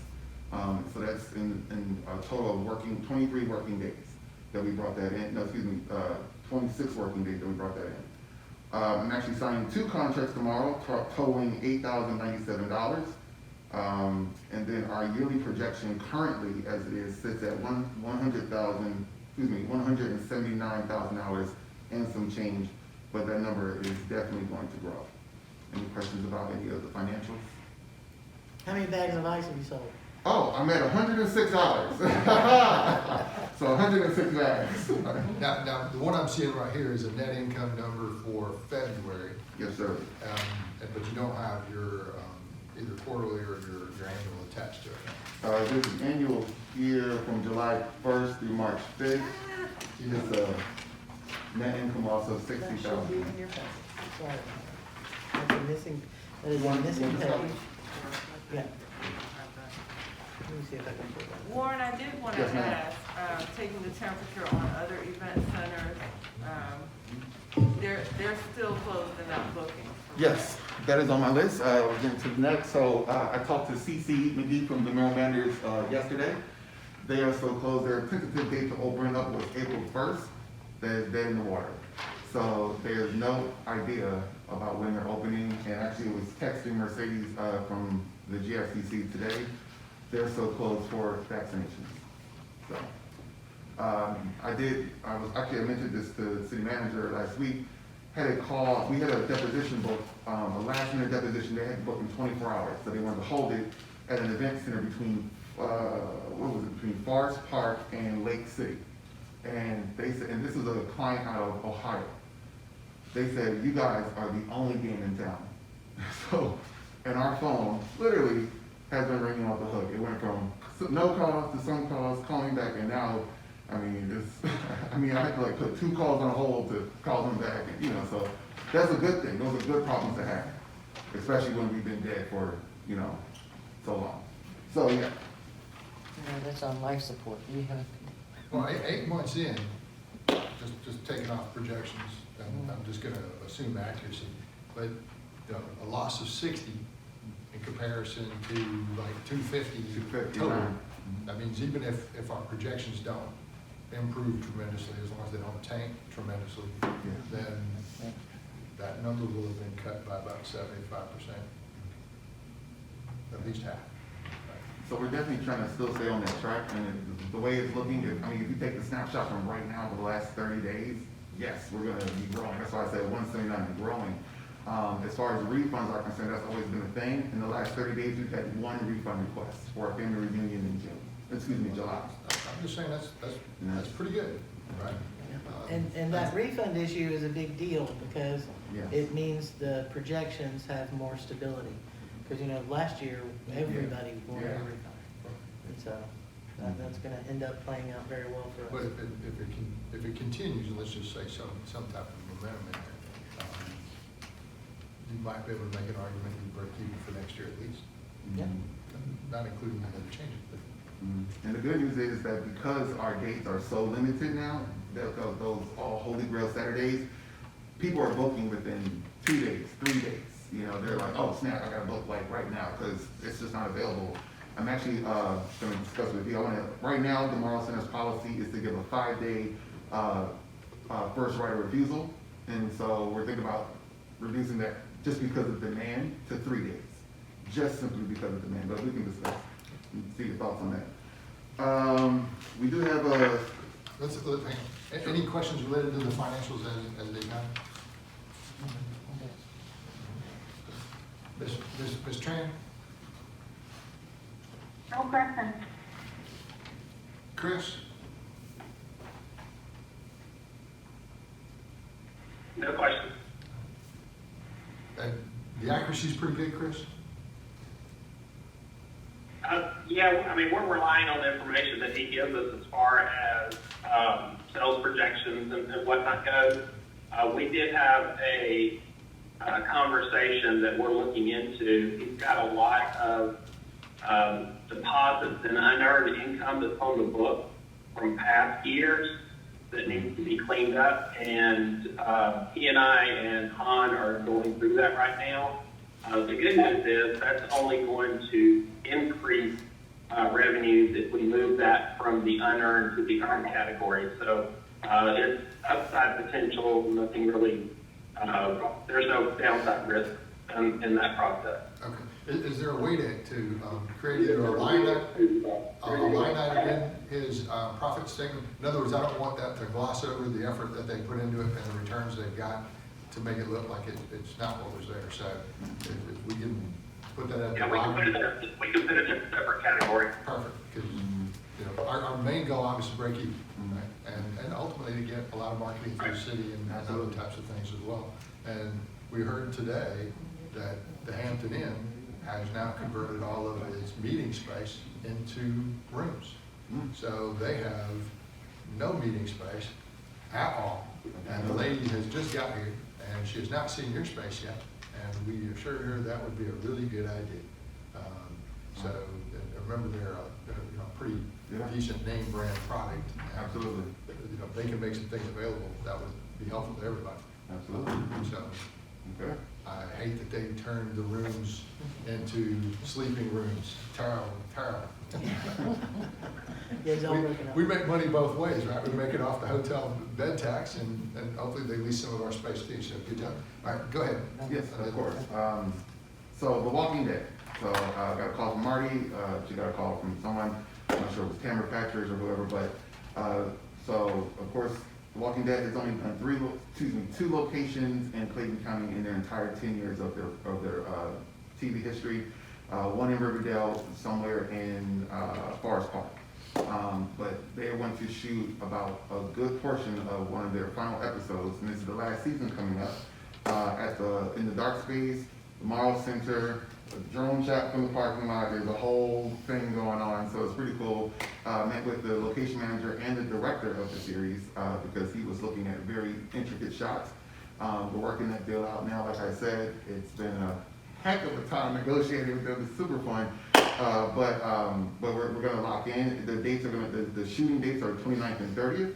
And but of course there's some prep, there's some strike, there's some reset.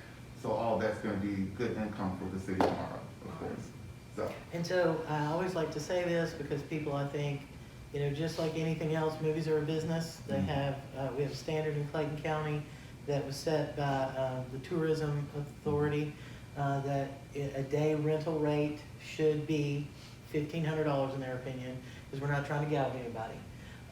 If they have multiple buildings, it would be $1,500 per building per day. But parking lots, for some reason, outside spaces demand a higher amount in the $2,500 range or $3,500. Our Morrow some parking lot is $35 a day. Okay, so you have more flexibility with outdoor spaces, but I just want everybody to sort of keep that in mind instead of thinking, oh, we can make tons of money on the movie industry. There's a standard. Yeah. To me, it'd be more of a fun draw. Yeah, well, that's right. If It's they're sexy. hanging around outside, that's actually pretty cool, because when they had Woody Harrelson, going through the building over here across the street, that's kind of fun stuff. Unfortunately, that will not happen this time because we have to, I'm glad you said that, Mayor. Go they ahead. have a serious social distancing policy for COVID-19, down to the point they even have their own on-set COVID-19 testing site. If you come on set, it has to be goggles, masks that they issue. It's so detailed. So you can't even go to the catering. A lot of the people want to get the free food and everything. None of that's happening. You get to put your request in for a meal and they'll send you a box. So it is serious. And so we, as a city, we want to respect that, and our police and fire departments, and anybody who thinks, oh, I'm gonna go over there and meet some people from The Walking Dead, this won't be that time. We don't want that curse out like Tom Cruise gave on that. I don't know if anyone saw Well, even Clint Eastwood in Jonesboro, you know, Yeah. they publicized that, or Jennifer Aniston of the Dumpling, they publicized that a little too much, and there were all these people that showed up, and she shut down filming that day and said, you know, either get them away or we're out of here. Yeah, shutting down the whole set. Now, you hate that, Yeah. but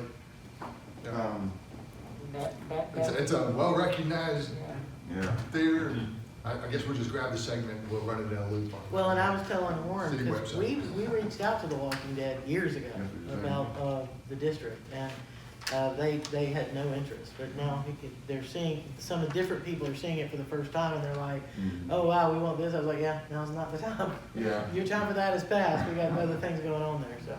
And unfortunately that idea, you know, is no longer in the director's head, but he saw Old Town Morrow. This, I don't know if it was the same director either. Yeah, maybe a maybe different one. not, yeah. But the director, he said, oh my God, he said, this is it was, they want, his mind initially saw the final community of the series, like the whole rebuild of Walking Dead, the whole finale was gonna be Old Town Morrow.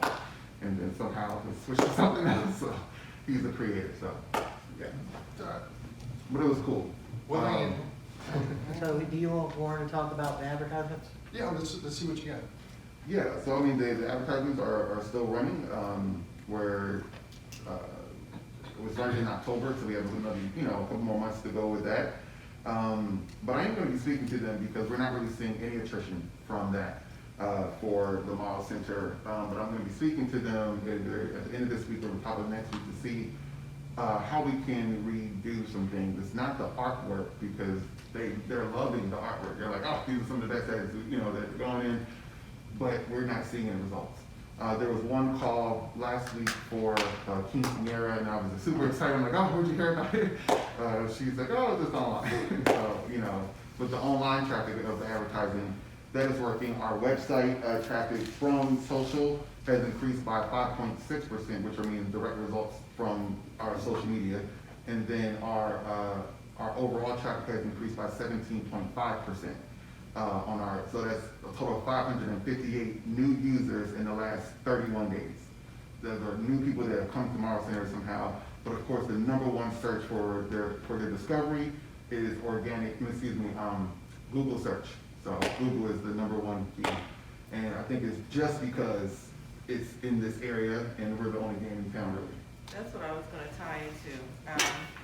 Do we have an opportunity through social media to level up the message, we are the only game in town? Because it doesn't sound like that message would read as well with regard to the print that we're already in and whether or not we're gonna see that maximized, but is there an opportunity for us to I think so. kind of pull, you know, toot our own horn? Yeah, we are the only game in town. I think we just have to be, you know, creative about it, right? You don't Yeah, want to seem yeah. narcissistic, but you want to seem very confident. Well, I mean, you know, facts, Right.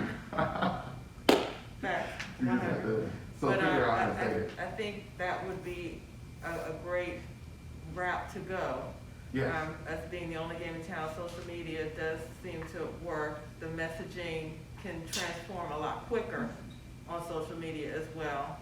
You've got one image in a print publication and it's gonna run. So there's a little bit more flexibility. You do a great job with videos too. Thank you. So I'm just wondering if maybe we can, it's getting warm, you know, people wanting to be out or hosting events, different things like that. Maybe there's an opportunity for us to kind of say, we've been open the entire time, come book on social media in some form or fashion, or even revisiting some of the other periodicals that we discussed before. Because in the greater Metro Atlanta area, if we are the only game in town, then Metro Atlanta needs to know about it. I agree. Okay, I'll just think you got one, for sure. Yeah, but as far as the magazines, I'm gonna speak to them and just see what we can do. I've looked through every page of the magazines, especially the trade. So really seeing, you know, and I mean, the city of Morrow's ads are great, you know, they stand out, and I just gotta see what we can do. I honestly have to really speak to them so we can collaboratively think, because I'm not really sure, at this moment, how to bump that up or resolve that. So, but I'm working on it, for sure. Come up with something. Our walk-in cooler, it was beeping, it beeps periodically, and it's nothing wrong with it. It's our guy who uses DC Electric, and they're out of Jonesboro. Drake Coggins is our repairman, our kitchen guy, and there's nothing wrong with it at all. It does hold the correct temperatures. The beeping sound is coming from a failed, A what? I'm sorry. the beeping sound is coming from a failed digital thermostat that needs to be replaced. It's causing a misread. So when the digital display says one thing and it doesn't match with the analog setting, the analog internal thermostat, it's causing this alarm. So it's just hitting the one button and causing it to reset. The problem is that our brand of cooler is no longer manufactured. So the parts are now separately manufactured. So you're gonna go through a company called Cool Tech, and it's gonna be around $650 something for a single piece. So that's what we are. Have they got the lights fixed up in front of your building yet? No, I'm sorry, there's only 2 lights on each side. I don't know. All right, what was the lighting company that we just put in, the one at the Macy's space that has the LED? They're coming in from It's electric. Forest Park. Oh, that we put in, okay, yeah, it's electric from Forest All Park. right, didn't we have some picture with them recently? Some picture with them? What? Were you standing in front of the truck? Somebody was standing in front of the truck. Is that not them? They're not open yet. Then I'll be. They're working, well, they're working. Yeah, we might could get in touch with Yeah. him. Well, yeah, if we got new LED sections and the ballasts are burned out of these, at some point, it's dark out there when we're having events. It makes no sense. I realize that we have challenges, but let's solve the challenge. It doesn't help your business, right? Plus, it does look a lot better at night when it's on. And if we can get a better energy efficiency or whatever's necessary, And we then gotta have a solution. we may also want to look at It's not hard. That's not a shock. Right. The loading dock as well. The loading dock is dark at night, so that may be something we can look at. They can look at together if they can. The loading dock should be a lot simpler, right? It's a little more complex on the front side. The loading dock is the light switch. But at least, you get that done before it's out of hand. But anyway, good job. Any other questions? Ms. Renee? No question. Dorothy? Van?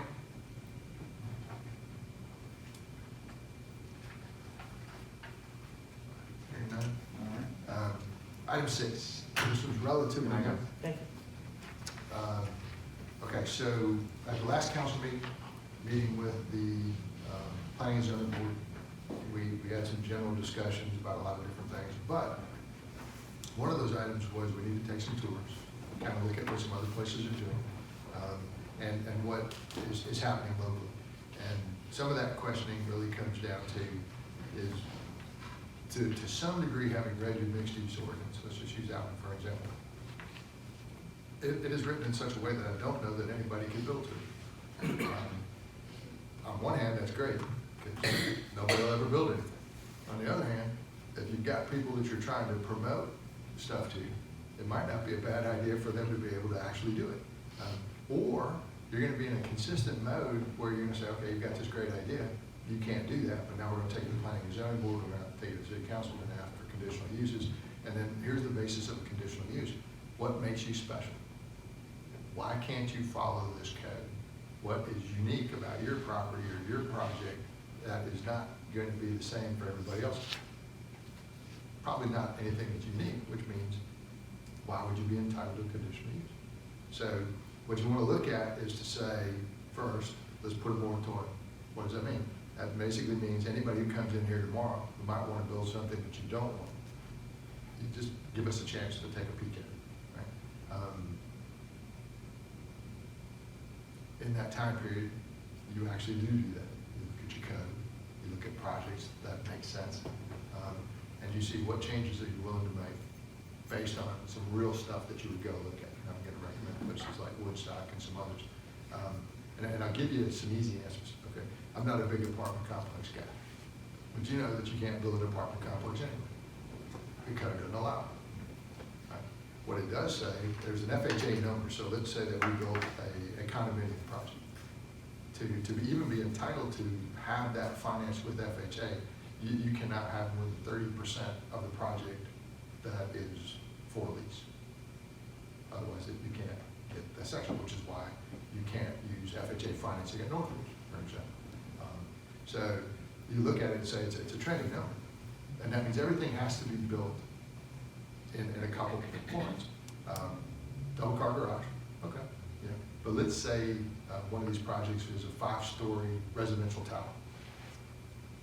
They're gonna have a parking structure, but they're not gonna have a garage. It doesn't make any sense. And then you've got a tiered structure that does 1,800 square feet, 1,200 square feet, something along those lines. Again, if you got into a 5-story structure and you look at what's being built downtown, you know, there's going to be some common sense that has to be played. So we're laying out a number of things, and you just sit there and you go, let's take a step back. We don't have anything pending that is going to be substantially less than, let's put it this way, if they built it, you'd be happy to have it. Okay? The question is what if they don't? What if they, you know, get a zoning classification and then build substantially less and try to actually play with your code? Then I think you have to put more like garden style apartments, and I'm not sure that that's going to work for you. You know, if that no value to this. So that's what I'm asking for. And in this particular case, it's simply that. It's basically a moratorium. Usually there for like 6 months. We haven't had anybody asking for anything in a while, a long while. Mixed use, in my opinion, has never been asked for at all. Right? Anybody who's got a project is at least 3 to 5 years away. So this is a good time for us to step in. We do know we have some people who are looking for a little greater density, and we know that there's a product out there that would probably work for the city, but even your current code wouldn't allow it. So let's do some research and see what's out there. Worst case scenario, you can leave it the way it is, but I don't know that everybody's going to agree. So let's start with that conversation. As what would happen, you know, normally this is a draft. You're welcome to read it and kind of see it. Comments? But I do want to make sure everyone's clear, we drafted it, Marty and I. It's not a draft from the attorney. So typically, how it would work is the staff would draft an ordinance unless it's some strangely specialized thing.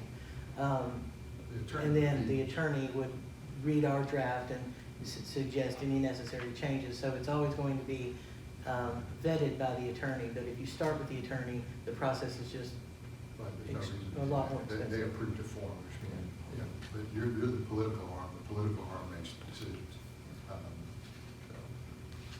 So, but yeah, before you would actually pass it, we would want them. And there's a series of readings you have to put in place, so it's not just one time. So it would be like a regular ordinance, we'll do a first reading, a second reading, things along. And you have to have a public hearing because it's a zoning. Oh, yes. But again, if you really do spend some time with your mixed use, you're gonna find that it almost doesn't apply to what's being built out there today. Right?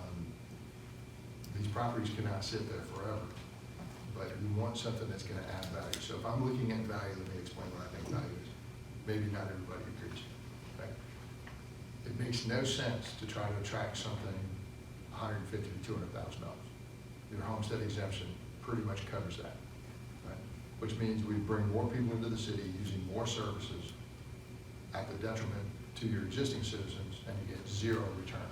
Why would you do that? There's no value to you whatsoever. So you have to set a price point that's still within what the market can build. And if you looked at what we were at in Woodstock and what I saw there, even some kind of lower end stuff that's now being built in Jonesboro City, 250.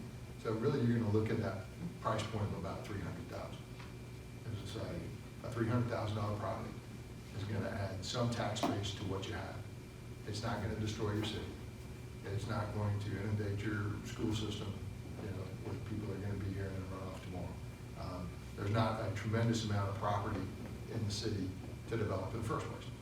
Now, in accordance with just this memorandum, what I also want the city staff to do, working with whoever's necessary, is to do an assessment, a collection of what is available already in the city and what is adjacent to it. So why does that matter?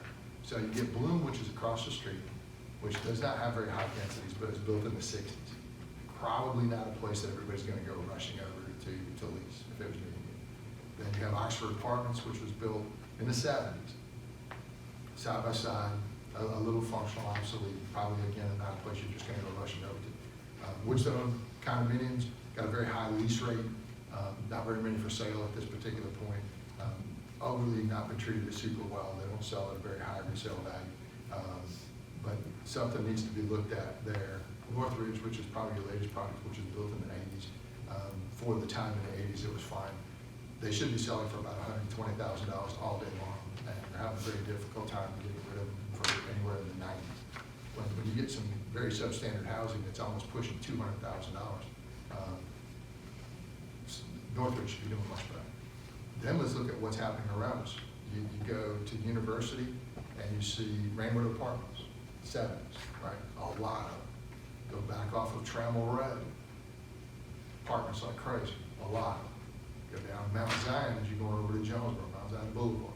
On both sides of the street, a lot of them. You go on Mount Zion Road, over by South Lake Mall, going over to 1941. Some of that's tiered structured, it's a lot. Now, I'm gonna make an estimate that we might have 5,000 apartments individually. You pull this up on tax status, wrapped around a city that has 1,200, give or take, single-family detached homes. There are new apartments coming along behind AMC also. Aren't there new apartments coming along behind AMC? Yeah. They've had those scheduled, but I don't know They enough broke about ground. it. They're moving land right Yeah, now. they broke ground, it's cleared out. Well, They've got infrastructure piping and I'd all love of to say that we're laid out. opponents, but I don't think that it is. I guess we'll see what they look like when they're there, but unfortunately, it seems like we're getting the traditional garden-style apartments. Everybody starts at 1,200 because they're new. Then, as soon as that person has got his cash flow moving. Kind of held out on this one. You think we got better? It may look better. Okay. It may look better. Because our average number is about 1,200. And now that sounds good, but when I use Bloom across the street. So the first guy who owned it for 20 years, and he sold it for $50,000 less than he paid for it. Obviously was in court a bunch. New guy picks it up, throws a coat of paint on it, does a few things, obviously gets him a little bit of a construction loan, and then improves his cash value in terms of his efficiency rate. In other words, he's got a higher occupancy rate. And he then gets a loan, and it's all on paper, for a fairly decent value, which means this guy cashed out. He put a little bit of money in, improved his cash flow, took a chunk of money out because his cash flow allowed him to do it. Now he has no real money left in that project.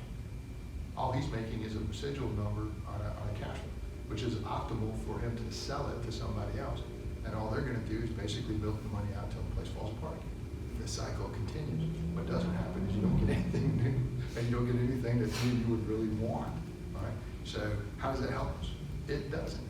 Now, at some point in terms of planning and zoning, urban redevelopment authority or whatever, is we gotta look at the tools in our arsenal to say, what are we gonna be able to do to be able to get that renovated for real, which in that particular case is probably, take down what's there and rebuild something back. Now, you can trade densities, right? You can go into the densities over there are pretty low, and that would add some value to them. But if not, if there's not something that comes into the mix, then all we're gonna do is just repeat the life cycle. That doesn't add value to your city. And I could do this by all of these areas around you, and they're cash performing at a number that makes a bank say yes. But what's your crime rate? What's your, the other things that add value to your city? So before we go and add one more, in this particular case, obviously it's outside the city, and that will happen. It'll be impactful.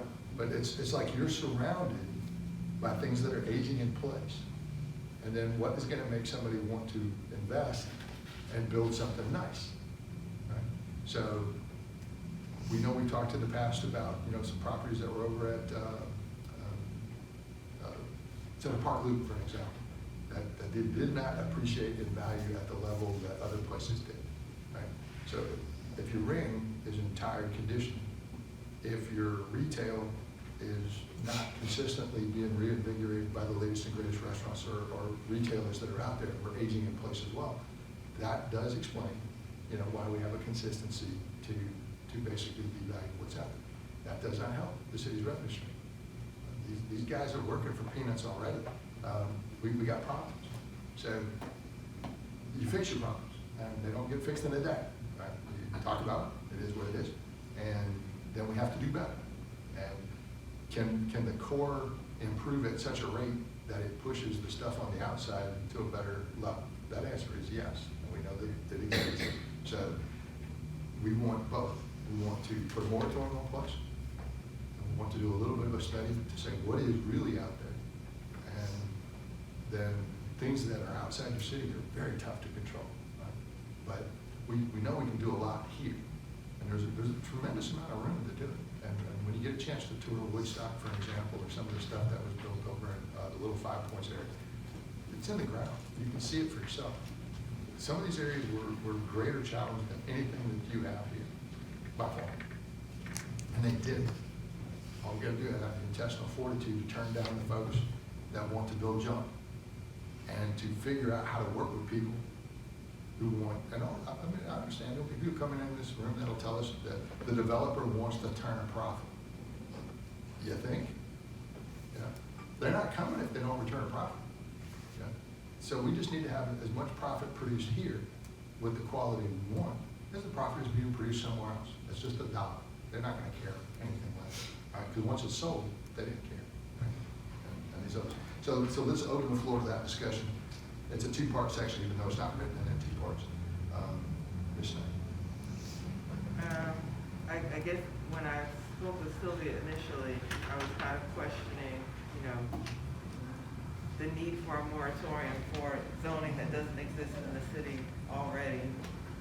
But I am behind reviewing zoning, making sure that we're attractive, things are in place, and using our current zoning as a tool to attract development based on, what we envision, and what would match profitability desires for development. So I am into the zoning review.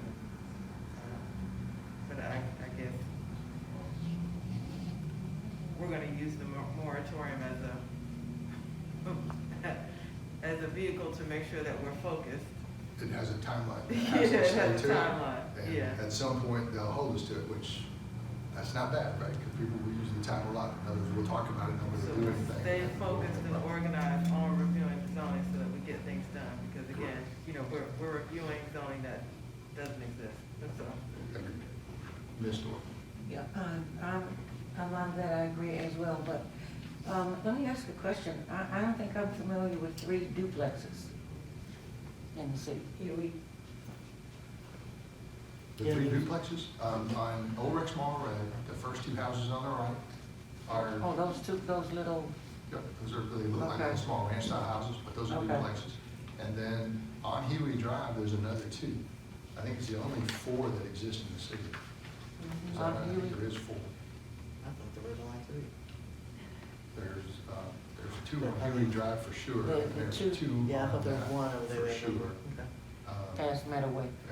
And they bought them for a fairly decent price, so in some cases, you get the actual owner that owns one side, lives in it, and just leases out the other side. The ones on Old Rex Morrow, I believe, are totally leased, and they have been for a while. Some of that just says, it is what it is. If somebody was doing something like that today, what you would ask for is, let's say you drove into Foxcroft, for example, but we realize those are mostly 2 floors, but back in the day when they had enough land to do a ranch, you wouldn't be able to tell the difference. So if they built a $300,000 house, the next one would look right beside it like it was still the same value. It's just they separated it so that the garages were in the back and you couldn't tell. But ours are 1965, 1970. They're really small.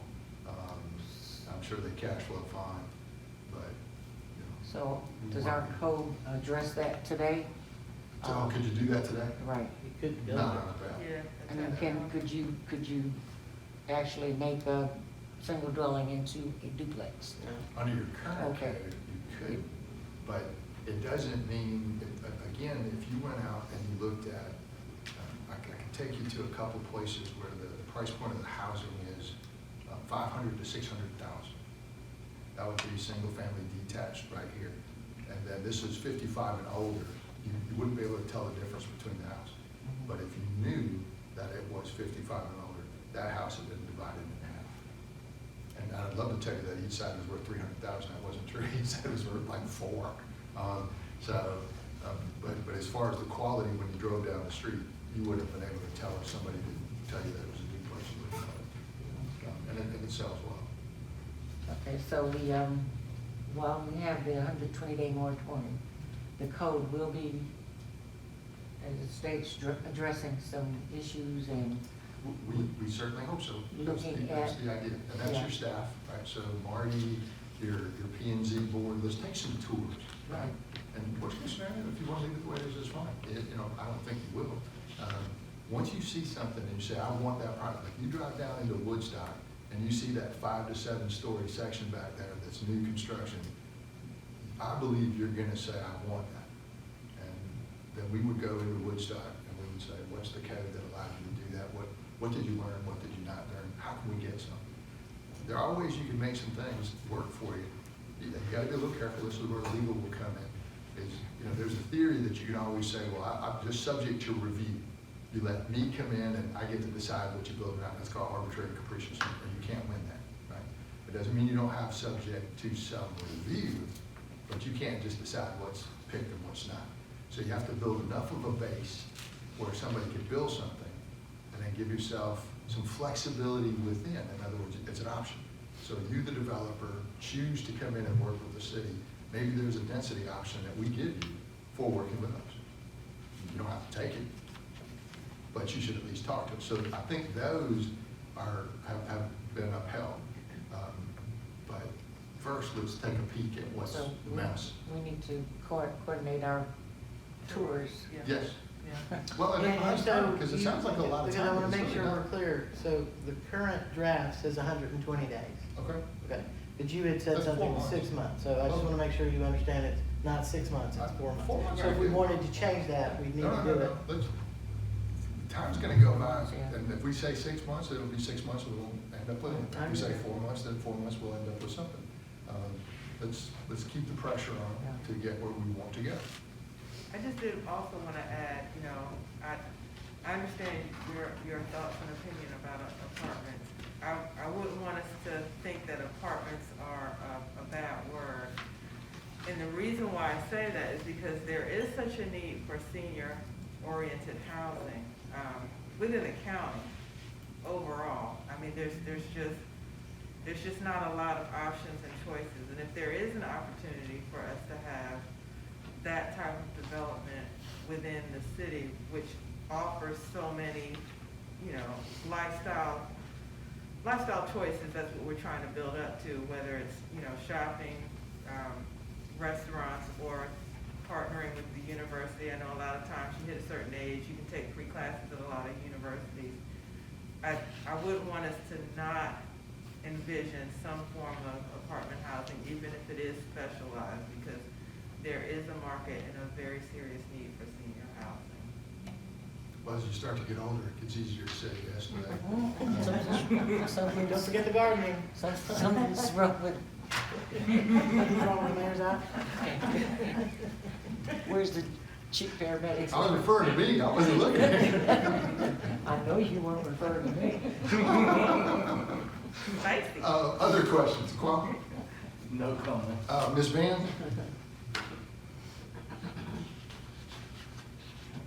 Just a moment. Okay.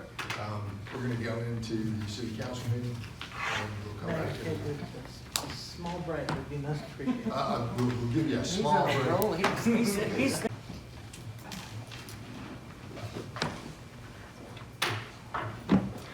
Item 7, we have a section in there called annual city council planning meeting. Do we know when that's? Yeah. I think you're just wanting a date to have a planning. You need to have it so we can put it I on have our it, calendar. I guess, okay. Well, who is going to be at the meeting? Have it, just y'all? That would be the original people you would invite. Well, I'm just saying, is like, that's been on the work session. You tell me who you want at a meeting, we'll give you some dates, but who do you want to be there? Okay, the city council has to be there. Is the meeting being facilitated by the mayor, or are we going to have another facilitator? No, there won't be a facilitator either. Because I don't think it's a retreat. you're talking It's about. not. Every year, okay, this is an assumption, right? Last year, the number was just got here, so it's a little bit different. In But 10 years, we haven't done it, so I don't know what you mean by every year. Is it like town hall? Not town hall, but what? Okay, let's say this differently then. All right. So, In year 11 or 12, to facilitate the city understanding what the needs of the city are, i.e. your staff, your department heads, yourself, then we're looking for kind of a heads up as we're walking into the budget, which we know is going to be asked for right behind that. What are their needs, wants, wishes? Oh, you're talking about budget meetings with department heads? You're doing your own budget meetings, but they are coming to the city council with their little synopsis. So the chief will come in and say, hey, this is what I want. Whether he gets it or not. See, it's that's a the good budget, those discussion. are the budget hearings, so yeah, I don't mean to say we haven't done those in here. I didn't know that's what you meant. I didn't know if you meant the meetings with other boards, or you're talking about meetings with department heads to hear their wish list. Their wish list. Okay. And it doesn't have to be always about money, right? I mean, in other words, we have a budget, I understand that, but there should be some goals, right? Somewhere in there, we can have goals that we can't accomplish, but at least we should know where they're coming from. And then I have to assume they're bright people, don't ask me for stuff that we can't deliver. Right? Yes, we want to pay you better, but I can't pay you like possible. I get that. What can we do? Somewhere in there between now and then, Search for D2, he's breaking in. but you would look at it and say, we know our business license revenue, that number's gonna be known soon, right? And once we know that number, if the number's not tragic, Oh, I'm sorry, a little over 900,000 is what we budgeted. which was about $300,000 less than the prior years. So, because I remember Which that. that's a 75 percentile mark, right? But if that number comes in fairly reasonable, like not tragically low, I'd like to see if we can't get the city council, or the city council to agree to give a small raise to our employees. There's nothing that says you have to wait till July and do all these other things. Everything is now come in that we know of. We know we've implemented what we planned on implementing. And is there enough, without putting the city in the drain, to make that change? A number at, it's gonna cost you about $250,000, just to give you a ballpark number. We know our Georgia Power number was up 50,000 over budgeted, still was less than last year, but the point being is, we took a bold move, and so you got some money there. We know there's still some money left from the feds, right? There was about 150 left.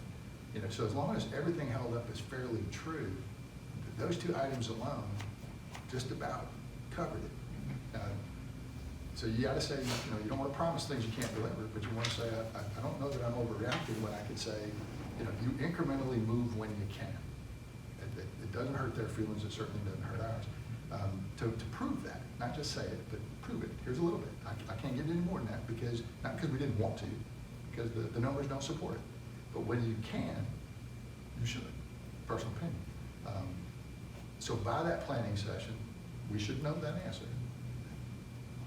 Okay.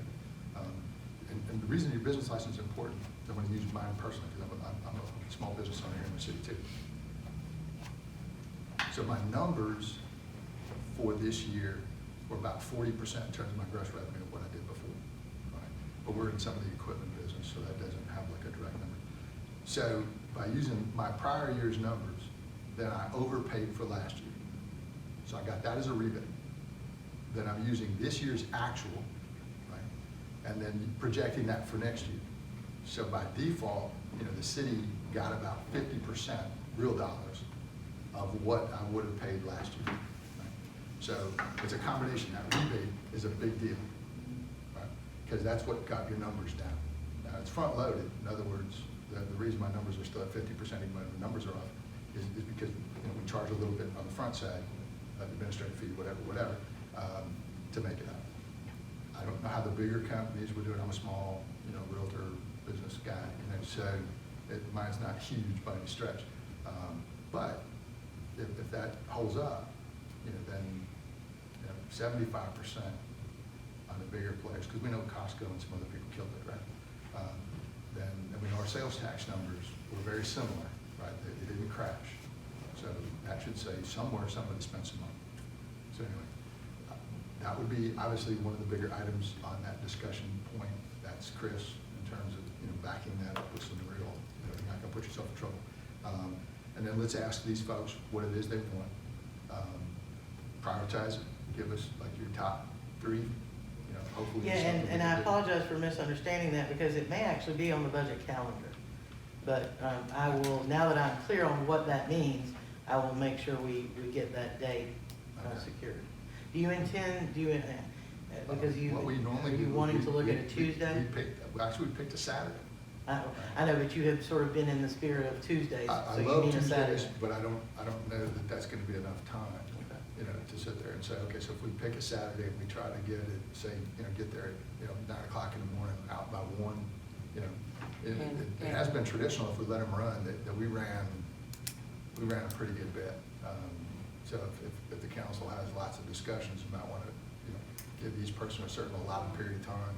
I wanted to add, and I think we may be saying the same thing, but I would like an opportunity, and I guess this meeting would be it, for Chris to provide us an update, like, I guess one that I'm more used to having seen, with regard to snapshot where we are at that point in time of the meeting, to know what percentage of our forecasted budget with regard to revenues, what percentage with regard to expenses, and also the reimbursements. And I know he's doing a lot of reconciliation right now. I did see that email, but I guess formatting the information in a way that's kind of quickly digestible so that we'll have a better picture of where we are right now. Because I guess my concern is we are approving for different things to be completed at the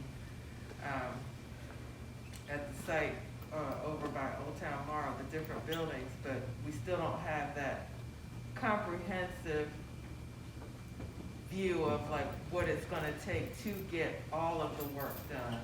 We're getting it in piece by piece. So I'm just wanting an opportunity to kind of see where we are so that we're not making, we know things need to get done, but just having a bigger picture, a better, bigger picture.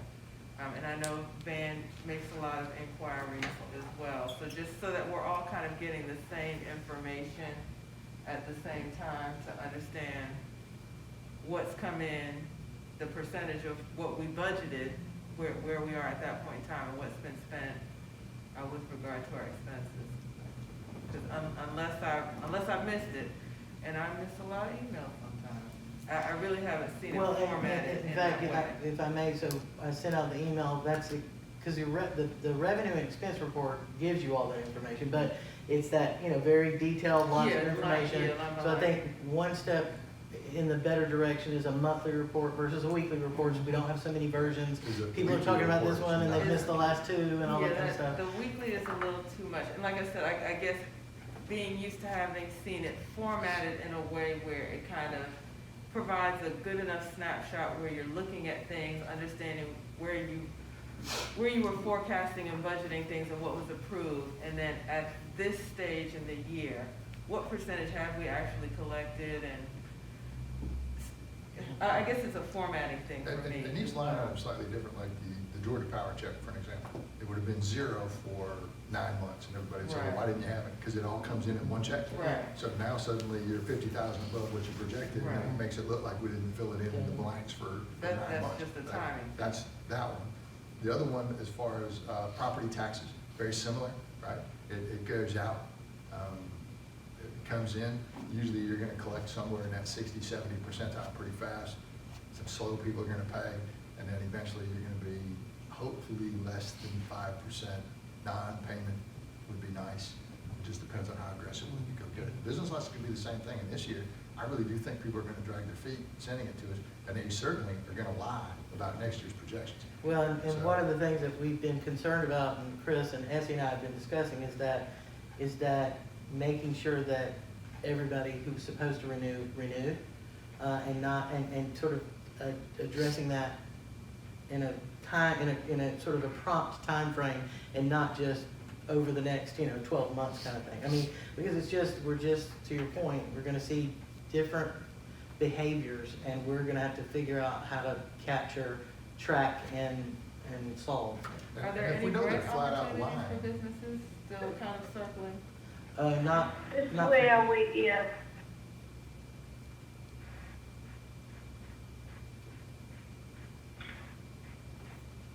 if no- we could get a budget report with the budgeted amount, the actual amount, and a common for projected amount for the rest of the year, that would help us to understand our financial health. I think it does it, it gives you a percent used. Right? Yes, something that, formatted It in a doesn't way give that. us a projected amount, and just like a piece of information you just shared, like Georgia Power check, we don't get it until the end of the month. That's right, but you still don't, projections don't Most of the come council from an members accounting wouldn't software. know that. Projections don't come from the accounting software. A projection is an estimated guess. Your original estimated guess is your original budget. The other ones, you can extrapolate pretty much anything you want. Now, unfortunately, the ones that we produce don't give you like a 12-month calendar. Now, back in the old days, it actually gave you every single month that was in that section. It was a very big spreadsheet. I mean, it came out on a bigger sheet. So what we're getting is basically the other version. And I don't know if the other one can be printed or not. But it made it easier to see, because you could make some projections as to, for yourself. You can say January, February, March, April, you can figure it out. The one that's here, that requires knowing a little bit more about how that budget is laid out. I would say on that, if you're not sure, ask Chris. Chris is still on with us. Because otherwise, you're gonna end up with a mess. A while back ago, I have sent to Sylvia some references of what other people do with their budget report. I'll forward that information and just for We us to also have a look. we don't know the It budgeting would help software us they to have either. understand where we are. And we know that one of the items we were looking for is obviously some new finance software, and we're not there yet. Chris has been It- doing a lot of work. As long as it has the ability to do it. But remember, we're dealing with some pretty old school stuff. What we don't want to do is inundate the staff with extrapolating everything in the world on a wild guess. I don't know, a scientific wild guess. An educated, learned. Right, because you're just like, come on. We're gonna either be close or we're not. You're only gonna be a couple months out. By the time you get into the budgeting system, you're already gonna know, more or less. But if you hold up with Chris's original answer, and it basically says that everything that we have in there is not perfect, it's enough to be able to make business decisions on, but it's not perfect, then even if we're using that, we're making somewhat of an estimated guess. And then, worst case, irrespective, these things don't come in like clockwork, right? Tick, tick, tick, tick, tick. Very few things do that. Even so much as hotel motel tax or the 1% sales tax. Some months are going to be good, some months are going to be bad. So you're at a scenario where your budget by itself is an estimated guess of some sort. So if it's capable, great, but let's not kill ourselves. I think we'd be better off coming up and spending more time on educated guesses for next year's budget numbers and knowing what those are. Because we've given no capital for a long time, and eventually this stuff's gonna run out. We're gonna have cars, we're gonna have trucks. Somebody's gotta pay for it somehow. And I still don't wanna pull that out of SPLOST, because I don't think that's the right way to do it. So I feel like we've had some conversation, and some people want things. I'm just not clear on what it is. Chris, are you still with us? I am, yeah. Okay, so are you able to discern what we might need to put together for the council from the conversation, or do you need to know more? I definitely heard and understood everything they were asking for, and also even as far as the reporting, I can produce some very good reports that are easy to understand, gives high-level snapshots that you can look at and quickly grasp a general overview of what's going on. It's just getting there, and I apologize that it takes time to get to that point, but it would make a lot of sense to give you a summarized report, knowing that there's still a lot that still needs to be cleaned up. So it's a process, and we'll get there, and in due time, it'll be a whole different scenario than what we're talking about right now. But to both points, identifying priorities and hearing from departments, I got it, understood it. And then as far as reporting and getting good summarized information, I got it and understood it. Excellent, thank you. Council, is that satisfying what you feel like you're gonna need I going feel forward? like Chris will, Okay, cool. he'll marinate and cook something up. And now, we used to get little small PowerPoint presentations from each one of the group, and then we just ran them through in terms of the cycle. It makes it easy, and that way if people needed to have the information in advance, they could do it. If they needed to look at it afterwards, they could do that too. But again, let's stay as succinct as we can. It'll be a tight budget year too, so that makes it hard on one case, but easy on the other, because there's not a lot of goodies to give. URA, I think it was nice to be able to have them in here. The debt structures, we're gonna have to go through all that eventually anyway. That'll go through Chris at some point. Still making progress on Old Town Morrow. Hope to have a good event out there. Reynolds Road property discussion, I think we've had, that's a tough one. It's not really moving, unfortunately, but we just can't forget it. Right? Well, So- right, just we're just trying to get projects aligned so that they're getting done rather than all of them in constant motion. So remember, we're working on what we call the auto shops first, a concept there, Yep. so that we can get visuals and you all can start to develop what you actually want to see. And then we've got some, me actually took a vacation for a week and a half, but we're waiting on the amended versions of the exhibit space.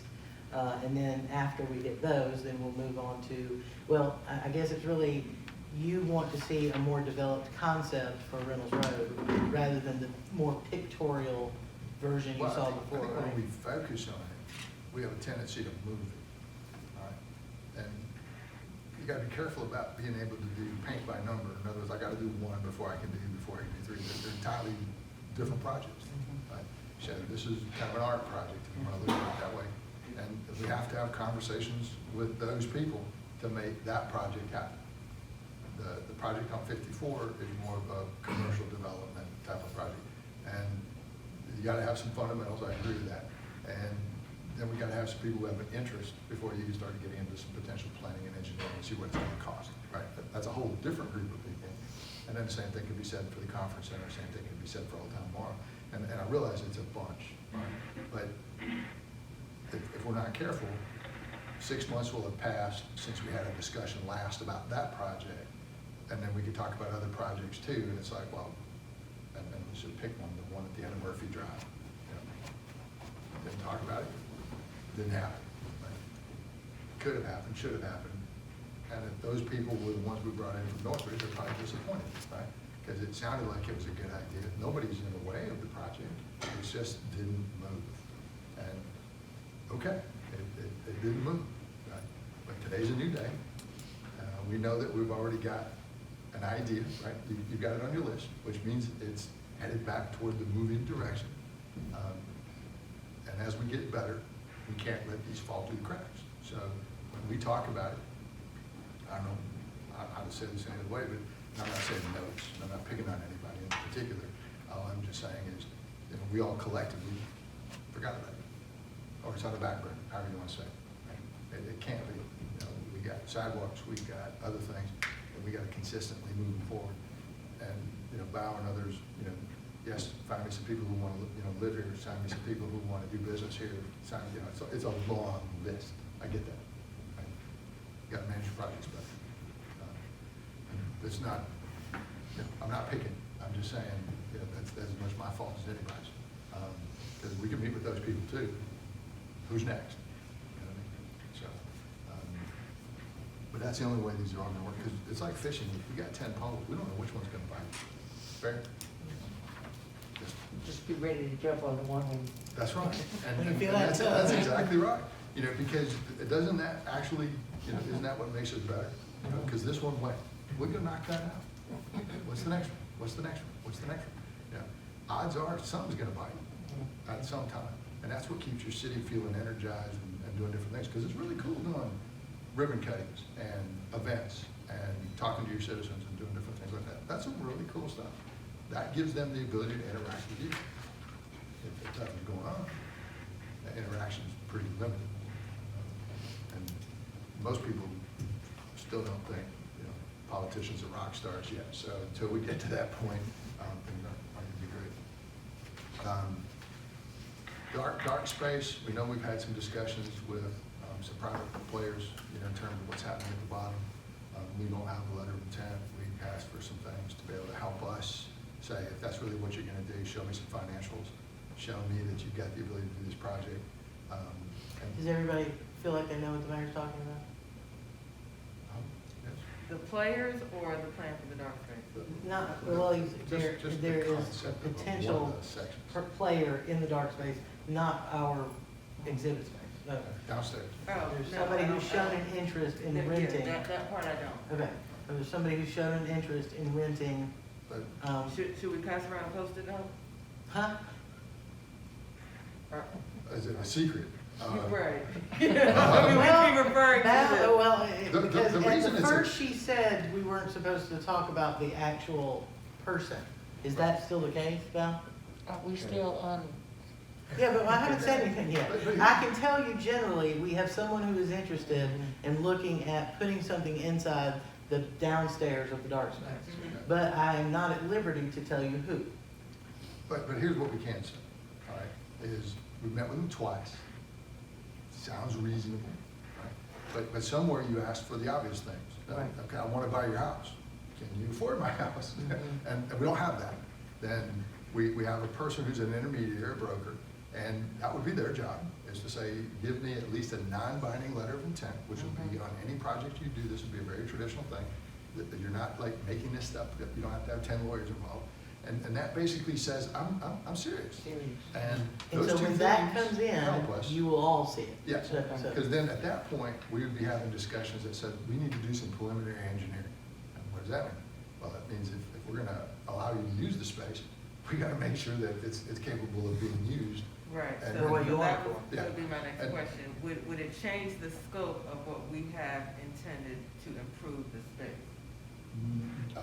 No, what it would potentially do is, for his specific use, I think he has to have, or should want to have, direct access to South Lake. So in the- Versus walking away from it, I think now you would have a player who would provide some revenue and would compensate you more than you would have in terms of what that would require. So as your Based on it options. just being exhibit space? Then your upstairs would still be your exhibit space. Yeah. It's gotta be lower, and you're lower, for us to be able to It can't, materially. remember that what you saw did say on the bottom floor, potential Exhibit, right, retail. right. We, question mark, whatever it was. So if But it's, I don't know that we have the strength to go into 100,000 square feet on exhibit space. In other words, that's pretty massive. Right now, you're like 25, 30, and that's just regular conference center space. If we get just that top floor moving the way we want to, that's about another 50. If you start absorbing that bottom and start doing escalators and all kinds of other things, quite honestly, I don't think we got the money to pay for it, right? In other words, we come up with great visions that nobody can Right. administer. So you reach a different conclusion that says, man, that downstairs unit really isn't doing you any good in terms of what your vision is. You can't even get there yet. Now, let's not say 5 years from now, something like that, you couldn't. I'm just saying right now, it's outside of your abilities. So if a guy comes in and says, but I could do it, well, that's a whole different animal. Do you like the space? So you walk him out there, and he goes, yes, I do. Well, now, that's close to a meeting in your minds. Show me your money, all right? And then probably have to open up the dialogue with South Lake Mall to say, guess what, we changed our mind. And we do want access technically you're entitled to it. Now the question just comes down to what's the cost. And we could ask Macy's and other people what they're paying. Let's see what it's worth. At this point, let's just face it, the bottom floor has earned us 0 revenue in 10 years. It's not covering much of the cost, So let's see what's there. Some of the things that he's asking to do don't require him to make significant, I'm gonna say this in 2 words. The type of business he's in, some of the stuff that would be in there doesn't require significant capital on his part. So that's equivalent, right? But it would require a significant investment to make the place livable in terms of utilization, and that would be pretty high. And it's a big space.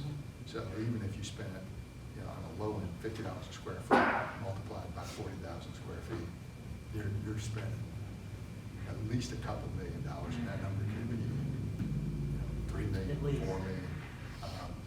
So that's where you want to see some substantial numbers. So based on the information that we got before? Yeah, well, is there, in that, Oh, I to see the right, purple. does it say like? Yeah, little purple. But this would be an example, in other words, until somebody comes along that says, I do, we have nothing to work for. We just want to make sure that we don't screw up the plans we already had, and that we're moving those forward too, in ways that make sense. But I think at the next meeting, we should get some, we're asking, here's a question on your exhibit space. And it would be closer to the mall. How much load Gotcha. will the floor bear? Like if we were building a building on regular ground, we'd go out and do a geotechnical to make sure the building can be supported by the ground. In this case, we have an existing building. It appears we don't have any structural. So we need a structural engineer to tell us what load they'll have, not because we're not comfortable with the floor, but because we're probably gonna drive a car on it, and we wanna make sure it doesn't collapse and kill somebody. So he's gonna give us a letter, and that letter will say, this is what it is. Doesn't do much for you, except it tells you these are the events that I can have. Probably won't be having the garbage truck show, because you're not gonna be driving it on the floor, right? So somewhere in the mix is the answer. And it's a good engineering tool. Right. After that, it takes a while to produce that. You'll be dealing with MEPs, mechanical, electrical, and plumbing. We know we have it. We know we have it in massive quantities. We just might not have it either upgraded, which was your HVAC. And then the others, we might not have it exactly where we need it. Right, so right now we have it downstairs, but I might need electrical over the at a different level, right? Gas, all these other things. So the first one would be, again, tell us what we have, right?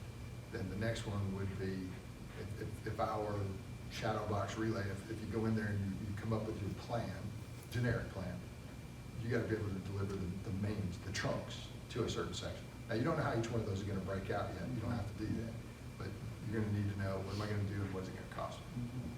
And those are all things that I think, if we're reallocating the 2018 SPLOST is what we talked about, about $1 million, give or take, over at the conference center, and about $1 million over at Reynolds, give or take, right? I know that number could be as low as 800,000, but we're gonna have to be really tight with our money. Where you try to make up the difference is, anytime you're leasing something, there's a lease rate.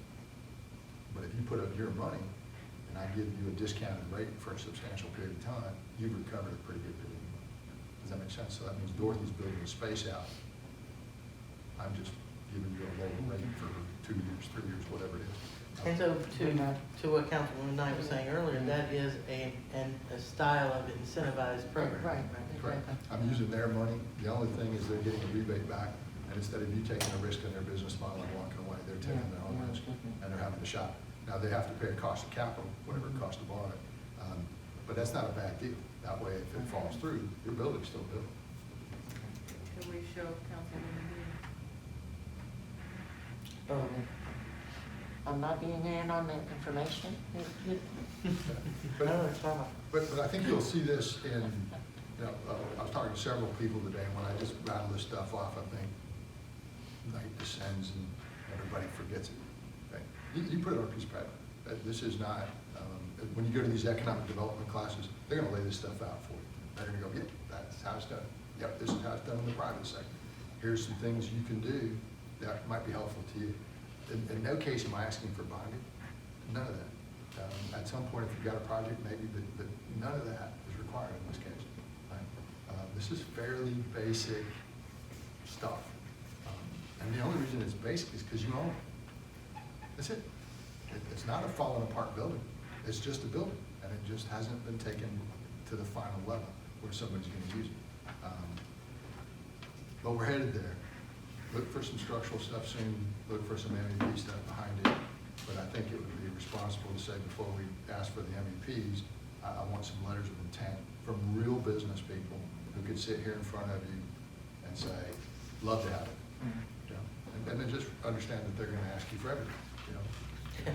Build me some gold chairs. You know? Haven't seen any of those in a while.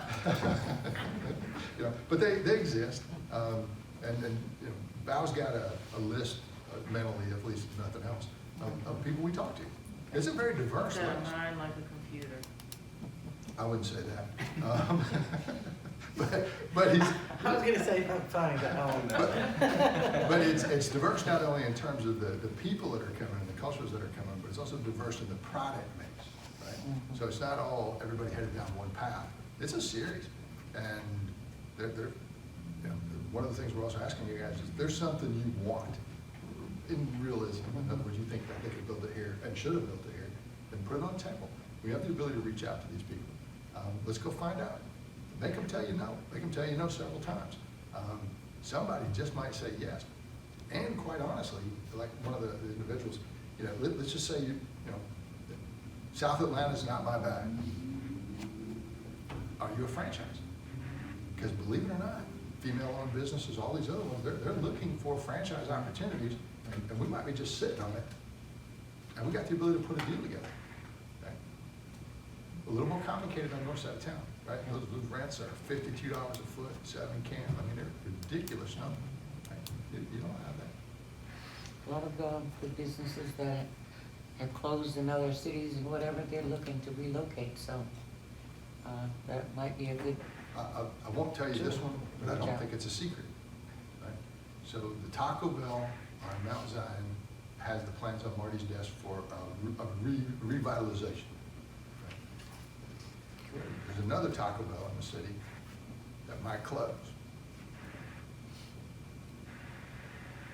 And they're asking $10,000 a month in rent. As the building sits, as is, triple net. Building's 40 years old. Rocks thrown from this building. Well, and what's interesting is when we did the Wendy's, and when we processed that, that builder said they thought that they were going to be doing the building next door next. So, which was gonna be a total tear down and rebuild. So I was surprised to see that information. Well, and you know, maybe And I'm sure it's they think they could have more business at one than operating two separate ones.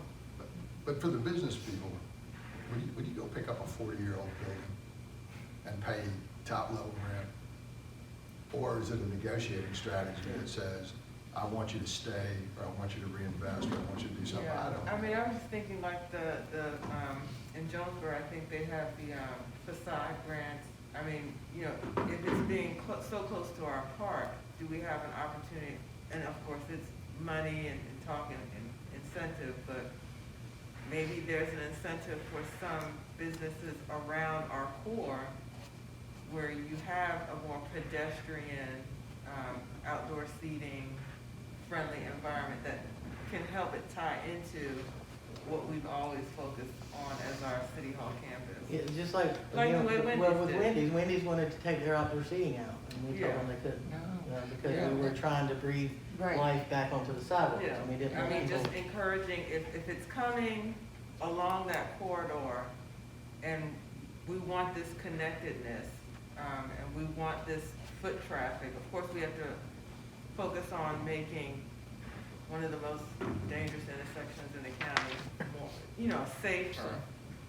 Maybe that's an opportunity so that we can kind of attract and have certain conversations so that things evolve or they're improved to look a certain way that has a context with the City Hall campus. That outside concept, I love it, you know, where we were some time ago talking about, you know, the restaurants and things, Yeah. that there was spaces that they could just put a few. Yeah, I mean, think of the Tables here and there, Beltline. I mean, you know, there are places to walk to on the Exactly. Beltline. I mean, and even with the City Hall campus, you know, we've got trailhead opportunities. Maybe that's that pocket, neighborhood pocket zoning that we've talked about in the past. You know, just some way that connects everything differently, but in a much more progressive and modern way that, you know, people are looking for in terms of their communities today. Some sort of incentive. Outdoor seating, connecting, you know, just a thought, tossing it out Because there. our pathway is gonna come out on, what is that, South Lake, not South Lake, It's not gonna come out anyway. It's gonna be from Morrow to Skylar, to the back of Skylar. back to Skylar. Yeah. It's good, we can't, well, it's good. But like you, and I love this area too, Pittsburgh, you know, one of their signature things are these huge orange, bright orange planters. And so that's something that the city of Pittsburgh, well, I guess it's not really government, whatever the area, they've created this little pocket seating place in the parking lot that leads down to the strip of restaurants, and now they've got 2 or 3 more since the last time I was there. But that's something that you see is some identifier that's in the area, or like the Grant Park, you know, the sunburst, house numbers. Yeah. And that's sort of a visual connection that helps you identify where you are in a different way than, you know. And it's still very complicated here. Yeah. I mean, it's very much a car-driven, Yeah. everything. Yeah. It'll break on one of these projects soon. I just don't know. Well, I which almost one. knocked on you guys' door the other day, because we walked from my house to the nature preserve and walked through the nature preserve. And, you know, just seeing that it's really not that far of a walk. Well, from my house, it's 3.2 miles, but it'll be a little farther to yours. Yeah. Yeah, but it is amazing when you walk it. When you just walk it, and then you're saying like, oh man, it would be nice if I could have got a bottle of water, or, you know, and then you realize the dog park is there, and it's like, just seeing the opportunity for connection.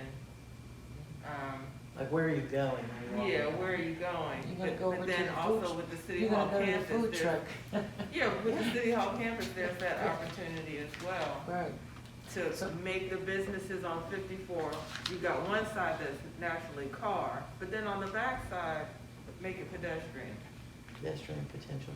I need an Uber, because it's easy to walk down that hill, but coming back up, oh, Kill it. man. See, She that would got have been two the to- time, she has to walk see, two. that would have been the time to ring some doorbells. Yeah. I'm thirsty. Yeah.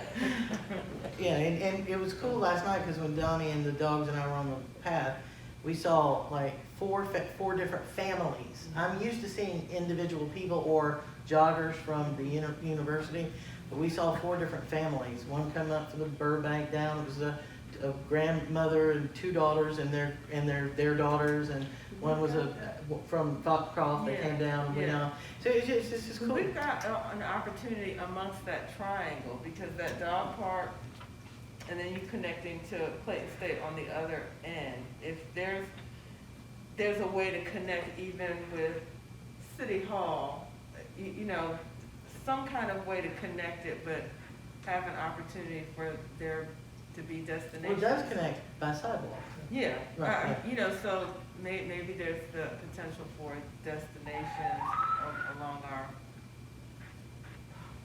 And speaking of which, the project for the path connection from the underpass to the existing project, that is out for bid, and that bid closes April the 9th.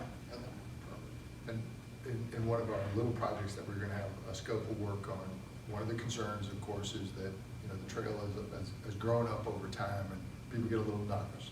So we wanna go back in there, push it back, do some daylighting in there so you can see, but then one more time, I think this is a great opportunity to work with whoever to plant the right stuff, you know, and if that's gonna be native of Georgia stuff, great, but I'm thinking azaleas, dogwoods. There's no reason when that trail blooms this spring, it shouldn't just snap, you know, and I don't wanna say it Callaway Garden style, but there's enough trail there.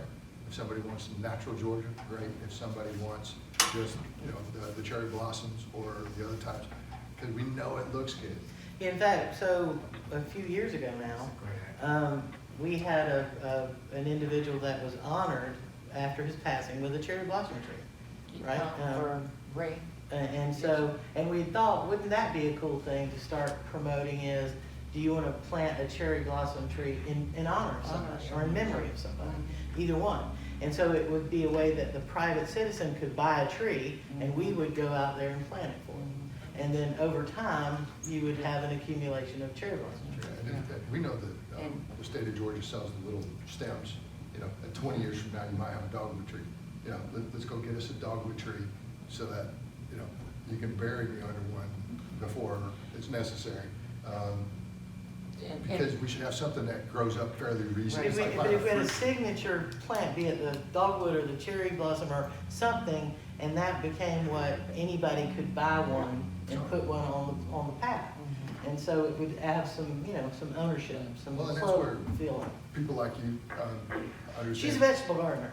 Well, I know, but I do a few little bushes every now and then. my trees in the yard, I got some dogwoods, they look really good in the fall, right? The different foliage changes and different things, and I've got both pink and white. Obviously, my wife's painted those. But, and then there's some fruit stuff that I don't even know what's growing out there. Lemon trees would be cool. So you're just like, why not? Yeah, I love lemon trees. In the summer, you walk and then you pick some fruit. But we got the property, and why not be known for something like that? Let the people stand out there and take pictures in the fall, let them take pictures in the spring. Anything to get people back out Right. makes Because, sense. something that amazed me is that your dog park, the people that come to and use that dog park, in the distance that they come. They just don't live in Forest Park or Lake City or whatever. When they heard about it, they just want to be in that environment with their dog. Well, I told you that the woman from Atlanta I met out there, she said, by the time I go get my car out of parking and then I have to go pay to park to go to the other dog park, it's just easier for me to come What about a down dog here. days festival? Huh? What's that? What about like a dog days festival where we do something where we have an event at the park? That's in and then- August, dog days? I mean, there is a dog days. Well, but then the opportunity to have like pop-up vendors, King of Props. I mean, I know the King of Props can be expensive, but that kind of thing where we. Well, remember, Tune in. King of Pops is only expensive if the people don't show up If and they buy the don't show pops. up. It's a commitment like that. Yeah, but everybody loves King of Props. But They're at the dog days park where- and Piedmont Park all the time. where we focus on the dog park, do, a little bit of a blitz, and then have a vendor opportunity as well. Because, what's that restaurant that you talked about where people just walk up and it's dog friendly? It's Fetch. Fetch. Yeah, it's a bar inside a dog park. Yeah, something, Genius. and where you have a pop-up like Fetch, where, everyone's out there kicking back, watching their dogs play, and have a glass of wine, or Nachos or a whatever. King of Pop. Something something like that would be the fun. night market?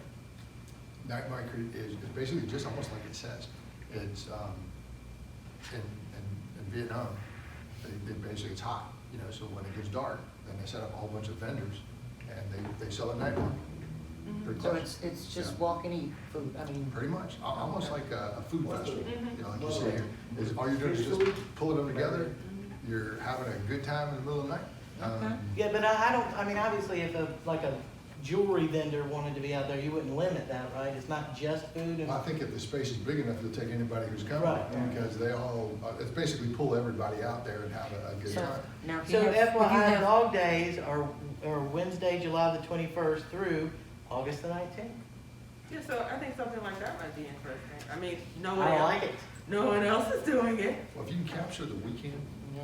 people have a tendency to do something. If we And I don't do think we have that, anything in August. I think it still comes down to the traditional, people are at church, people at temple, people at other places, Yeah, and they but work. Structure it out, like you said, on a So weekend then, at a good you time, said- and we just focus on, going out there with your dog and having fun and a little bit of atmosphere. Yeah. someone keeps mentioning about, are we gonna have our community yard sale again? That wasn't a city function, right? We just let y'all do it, Yeah. right? But with the, community room and the events, and I'm wondering if, once the garden area is done, with the, whatever, if it could be over there? The new Why not? garden or the old Absolutely. garden? Hmm? The new garden or the old Oh, garden? new, Okay.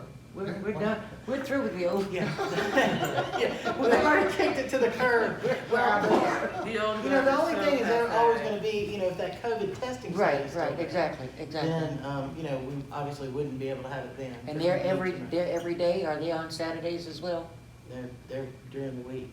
Okay, but they But leave there, they can't pack it up and move and then Right, come back. okay, So okay. the exceptions will be, and we don't even know if they're still gonna be there when And- Juneteenth and and- Freedom Fest come.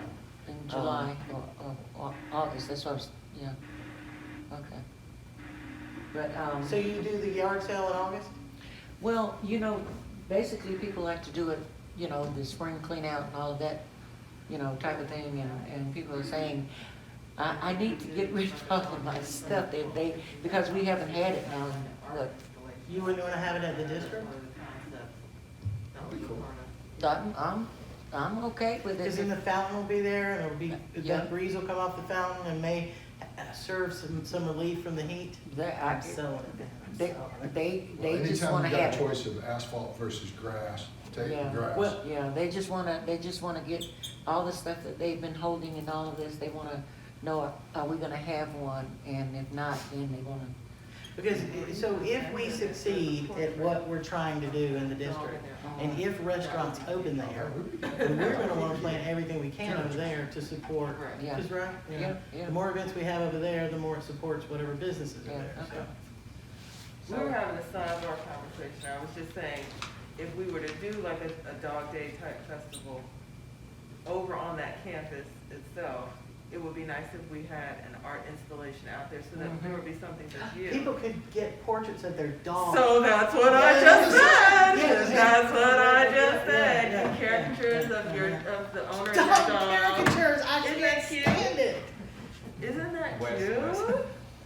No, that's a caricature. don't make me go and rent a dog. Right, right. And we have I was just gonna caricatures. go get me one. I'm gonna go, Borrow a I'll dog bring and my go cat. out there. But don't forget the pandemic, before the pandemic, we had a caricature artist at every event giving away free caricatures. Yes, And yes. that's something that you can pay $25, Exactly. $35 Yeah. for.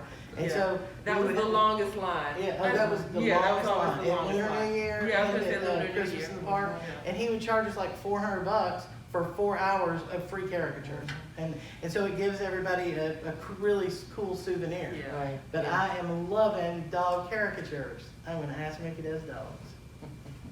That would be cute. All good, Right, yeah. all good. All right. So, Any other questions? Yeah, I'm liking that dark space deal, a lot. He Because has, if we a can, portion of this that is got an entertainment section to it that's not being utilized by anybody Right, else. right. And that, on one hand, you could, have people scared, and I told them I don't think we are. Right? I mean, at some point, if you've got something in a genre that nobody else is doing, Right. and I feel like I've got a market for that, then why not, Yeah. we'll have to figure out how to handle it, but the bottom line is run to it, take it, and see what happens. And then if he does fail, the whole system is already built, and we just go to one and say, there it is, just lease it for me, and give him one more thing to do. Is that coming from there?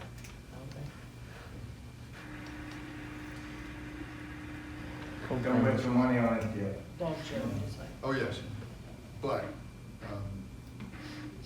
even if he doesn't, there are certain parts of that I wouldn't have a problem stealing.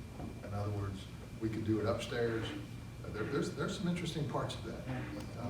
Yeah. But I wanna see his financials, let's look at that, but his ideas aren't too bad. Yeah, because remember, we had talked about a couple of years ago about a gaming place, remember? Like all these Fortnite gaming and, Mario Brothers and all this stuff, that's one of the components of his, expanded entertainment idea. And I just think we have a huge market for that, especially if it's free parking right off the interstate. I mean, and of course, I told you before, my boys go to hotels in Cobb County, in downtown Atlanta. There's always, you have to pay to park, just to enter these competitions, and sometimes you get booted in the first round. And so I just feel like that would be an enormous draw.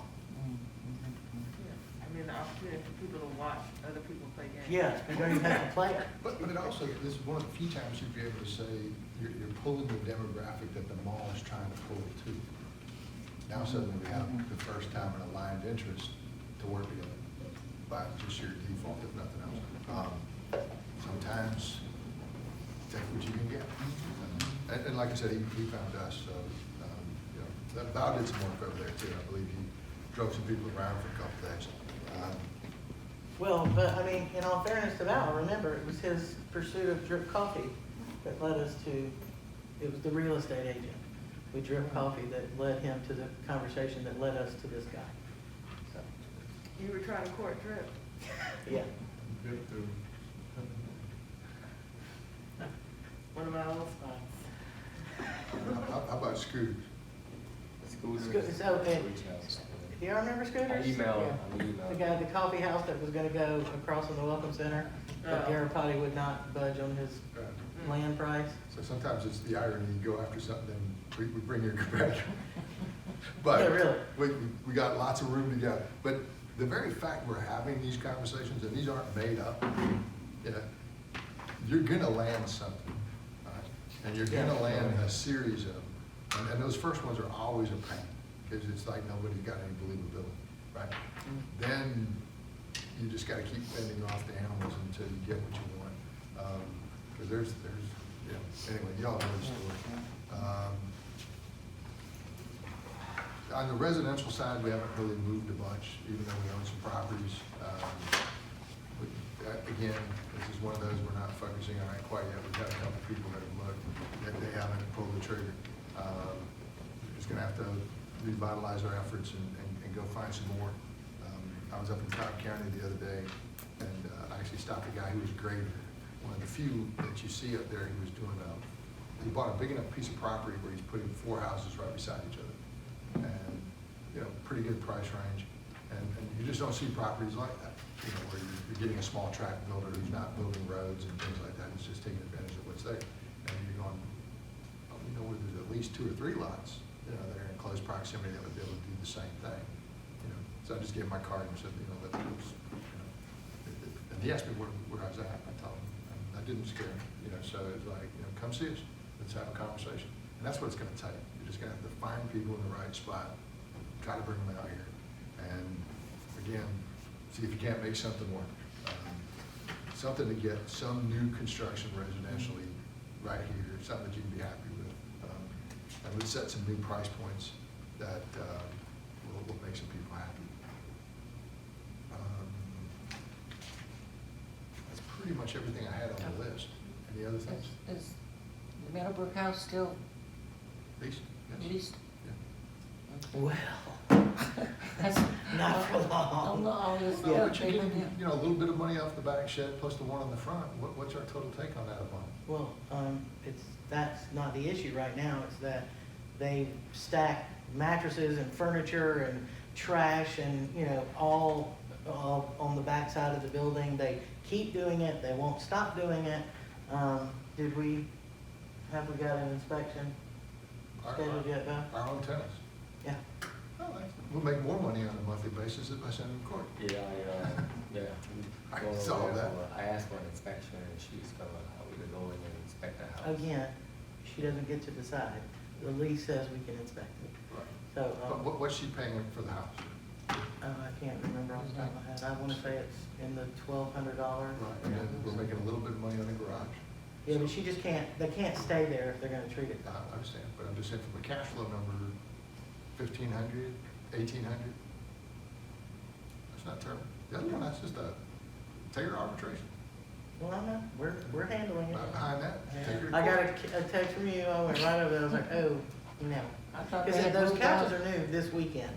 Yeah. They put 2 leather couches out on the porch that just barely fit out there. And there were mattresses and furniture and trash cans, and it was just. When's the lease up?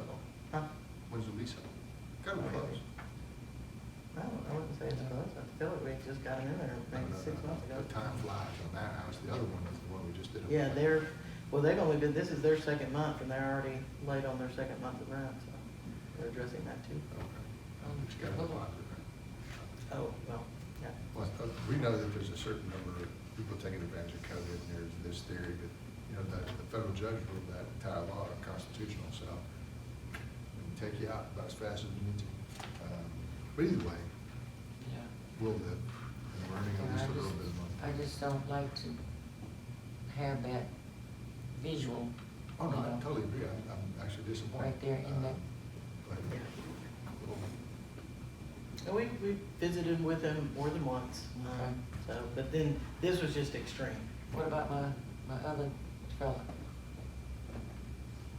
Cars on the grass.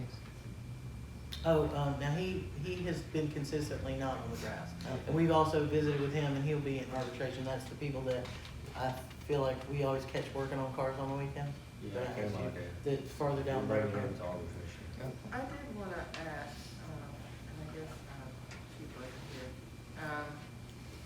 I had another neighbor stop me and talk about car breaking. And I know that there was an issue over Brookwood Estates.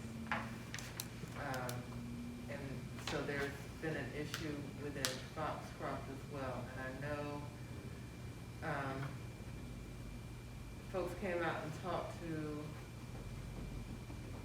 our neighborhood mother. Got it. But I'm wondering, do we need to send out maybe some safety tips?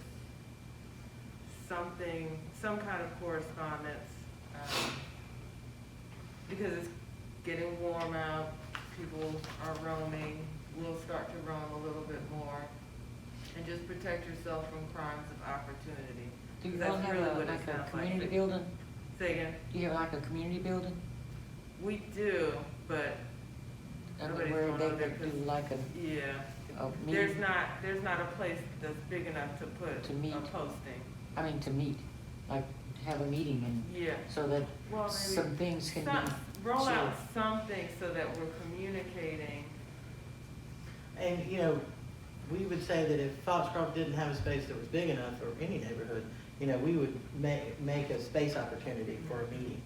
If we feel people are ready, and I guess the best way to say it, you know, I want to pull the police and fire department back in these little community block things where we just cook some hamburgers and some hot dogs. I think on the outside of those squares, we ought to be able to keep each other far enough apart where we're not going to panic. That's a good time for them to have a discussion, right? In Yeah. other words, we're not bringing you together to panic, we're bringing you together to have some hot dogs, some hamburgers if you want to, Right. and then let's inform you why you're there. Deliver information with a smile so that people aren't Afraid of the information. afraid of the information yet. But I think maybe it's time for us to do something like that because, again, Right, yeah. so many people, everybody's been on lockdown, it's starting to get warm, there's gonna be a little bit more traffic. And you definitely you want to do just- it in the spring before you get real hot. in summer. Yeah, and you just want the opportunity to share as much information about crimes of opportunity. There's a lot going on nationally with regards to targeted groups, you know, Asian community being targeted. You know, I think it's time maybe we roll out a message. And that's fair. It used to be every subdivision had like an adopted police officer and a firefighter. But, and we had the gorilla that was on the back of the truck, like the little pull around or whatever it is. It was Believe it or great. not, 10 years later, I don't think we still have the same. I don't mean to Well, disappoint. I appreciate that. You know, But we used to have this little cool truck that popped up and had a sound system Yeah. underneath it. So, Did you all hear about the flock camera that, It caught somebody on camera. yes. Yeah, I did see that. Yes. Where? Where was it? I saw the teaser. It was a news story Yeah, where a and flock they camera actually were able to tracked someone. track someone with it. Yeah, and- who had yeah, kidnapped or something. Yeah, yeah. It was a situation So, like that. so they're really now, you know, starting to get legs, and that's, you Yeah, know, so gonna be I something really think good that It we can figure out a way to roll out a message and, you know, be community friendly, I think it's time. Well, it's, yes, you're right, lockdown's been too long. We need to talk about putting some regular garbage containers out there. You've seen a little note. A lot of people got some junk at their house, me, you, and Buddy. You know, let's come up with a cost-effective way to get it out of there so that it's not sitting in the front yard all day long. Right. Public Works is now picking it up. Let's reduce some stress. It's shifted stress. Shift the stress, absolutely.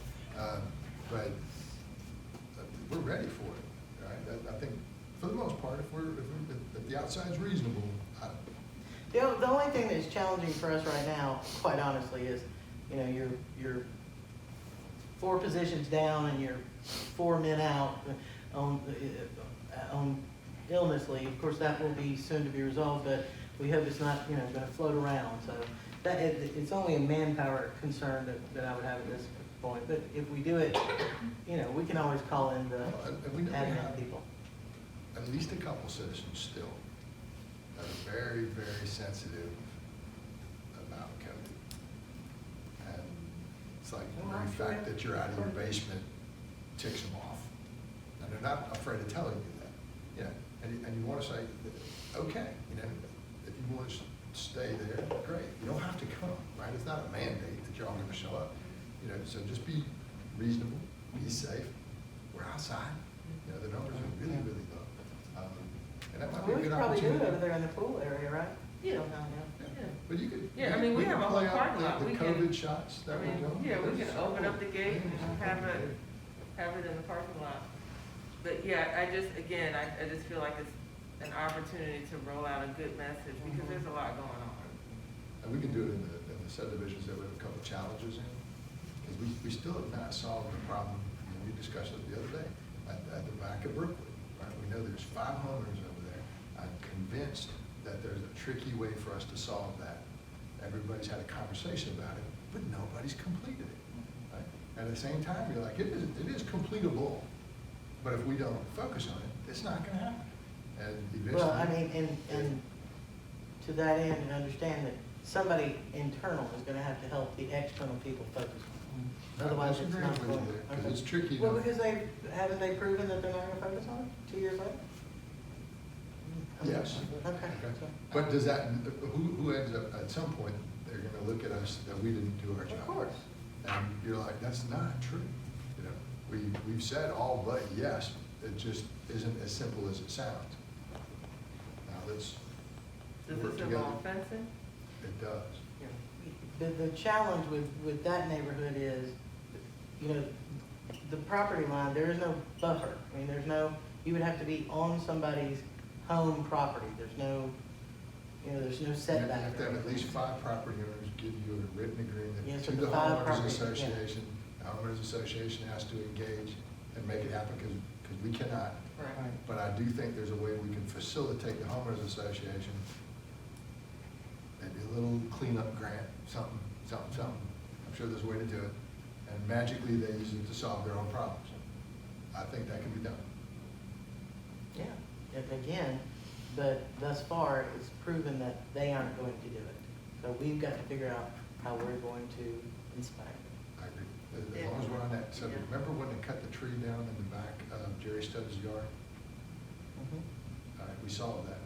Did we ever solve the sliver piece of property problem? I've looked to Val and asked him, but I know he's not going to know because I don't know either. So Is that Patricia there was Drive? there was an issue with that. We did an emergency takedown of a tree. Yeah. There's And more than one tree back there. because it was something about us getting it and then trying to portion it off. That's to- correct, 'cause it was- Oh, because that was one of the questions that we're gonna have to figure out is if you've got people who have already built on it and you go to cut it up and they aren't the ones on it, then you're gonna have to tell them that they've gotta move their fence up. But if we take possession of it first, use a little common sense second, right? If you're using it, why don't you just take that piece, right? If you don't want it, then get off our property, kind of thing. But if we don't do this, this is just gonna come back a second I time understand. with something else. It's just one of those things, like you said, you just gotta focus on it or it doesn't get focused on. It's gonna get fallen, but it'll come back to us when we don't want it to. And it's It's just one of those where you just say, okay, I get it. So is Harbin Terrace still having issues as well, Yes, back there in but, that? but part of that was a little bit challenging, and for all the people from Harbin Terrace, hello tonight. If you would tell us who's on your board, and give us a contact number, then we would be able to reach them and solve that problem. Your homeowners association is hiding those people, and they won't tell us they know. That's a fact. Nobody's gonna watch the video this long. I know, but it's- What's his name, was it Morgan or what? Jordan? Cooper. Jordan or something? Michael Jordan? Gordon? That doesn't sound He right. was If a it is, I'm judge, going the to get judge. out, right? He's a judge. Oh, the judge, yeah, I don't know if he still lives Oh, up yeah, there. the judge, Yeah. tall guy. Because I think at one time he was on, They have a similar challenge coming through where the library is, and that would be a wooden fence challenge. That Maddox. also is fixable, and they asked for it, but then their own people wouldn't tell us who they were. You're like, well, that doesn't make any sense. Because they think you're gonna harass them for something, not you, the city. you Well, know? that was the point of having the Yes, I don't discussion. know. We did a Zoom call with us, and you're like, okay, yes, follow up. No. And you think, I'll be honest with you, because I feel like we made some commitments, I'm surprised they haven't called us back. So we would then be able to talk to them again. But yeah, it's been a weird situation over there. We haven't been able to find out. I mean, I'm sure if I spent a good 72 hours on it, I could figure it out. But I don't have 72 hours. That was the same builder that built Foxcroft.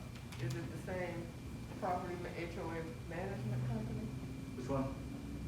Harbin Terrace. Solitaire? Don't think so. They have a different property management group? It's not Access Not, Management? not that I know of, but I know that how can be one of, you. Same.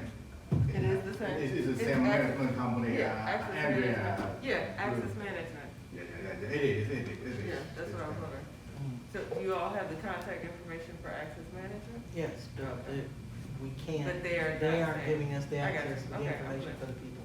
I got you. Well, good luck.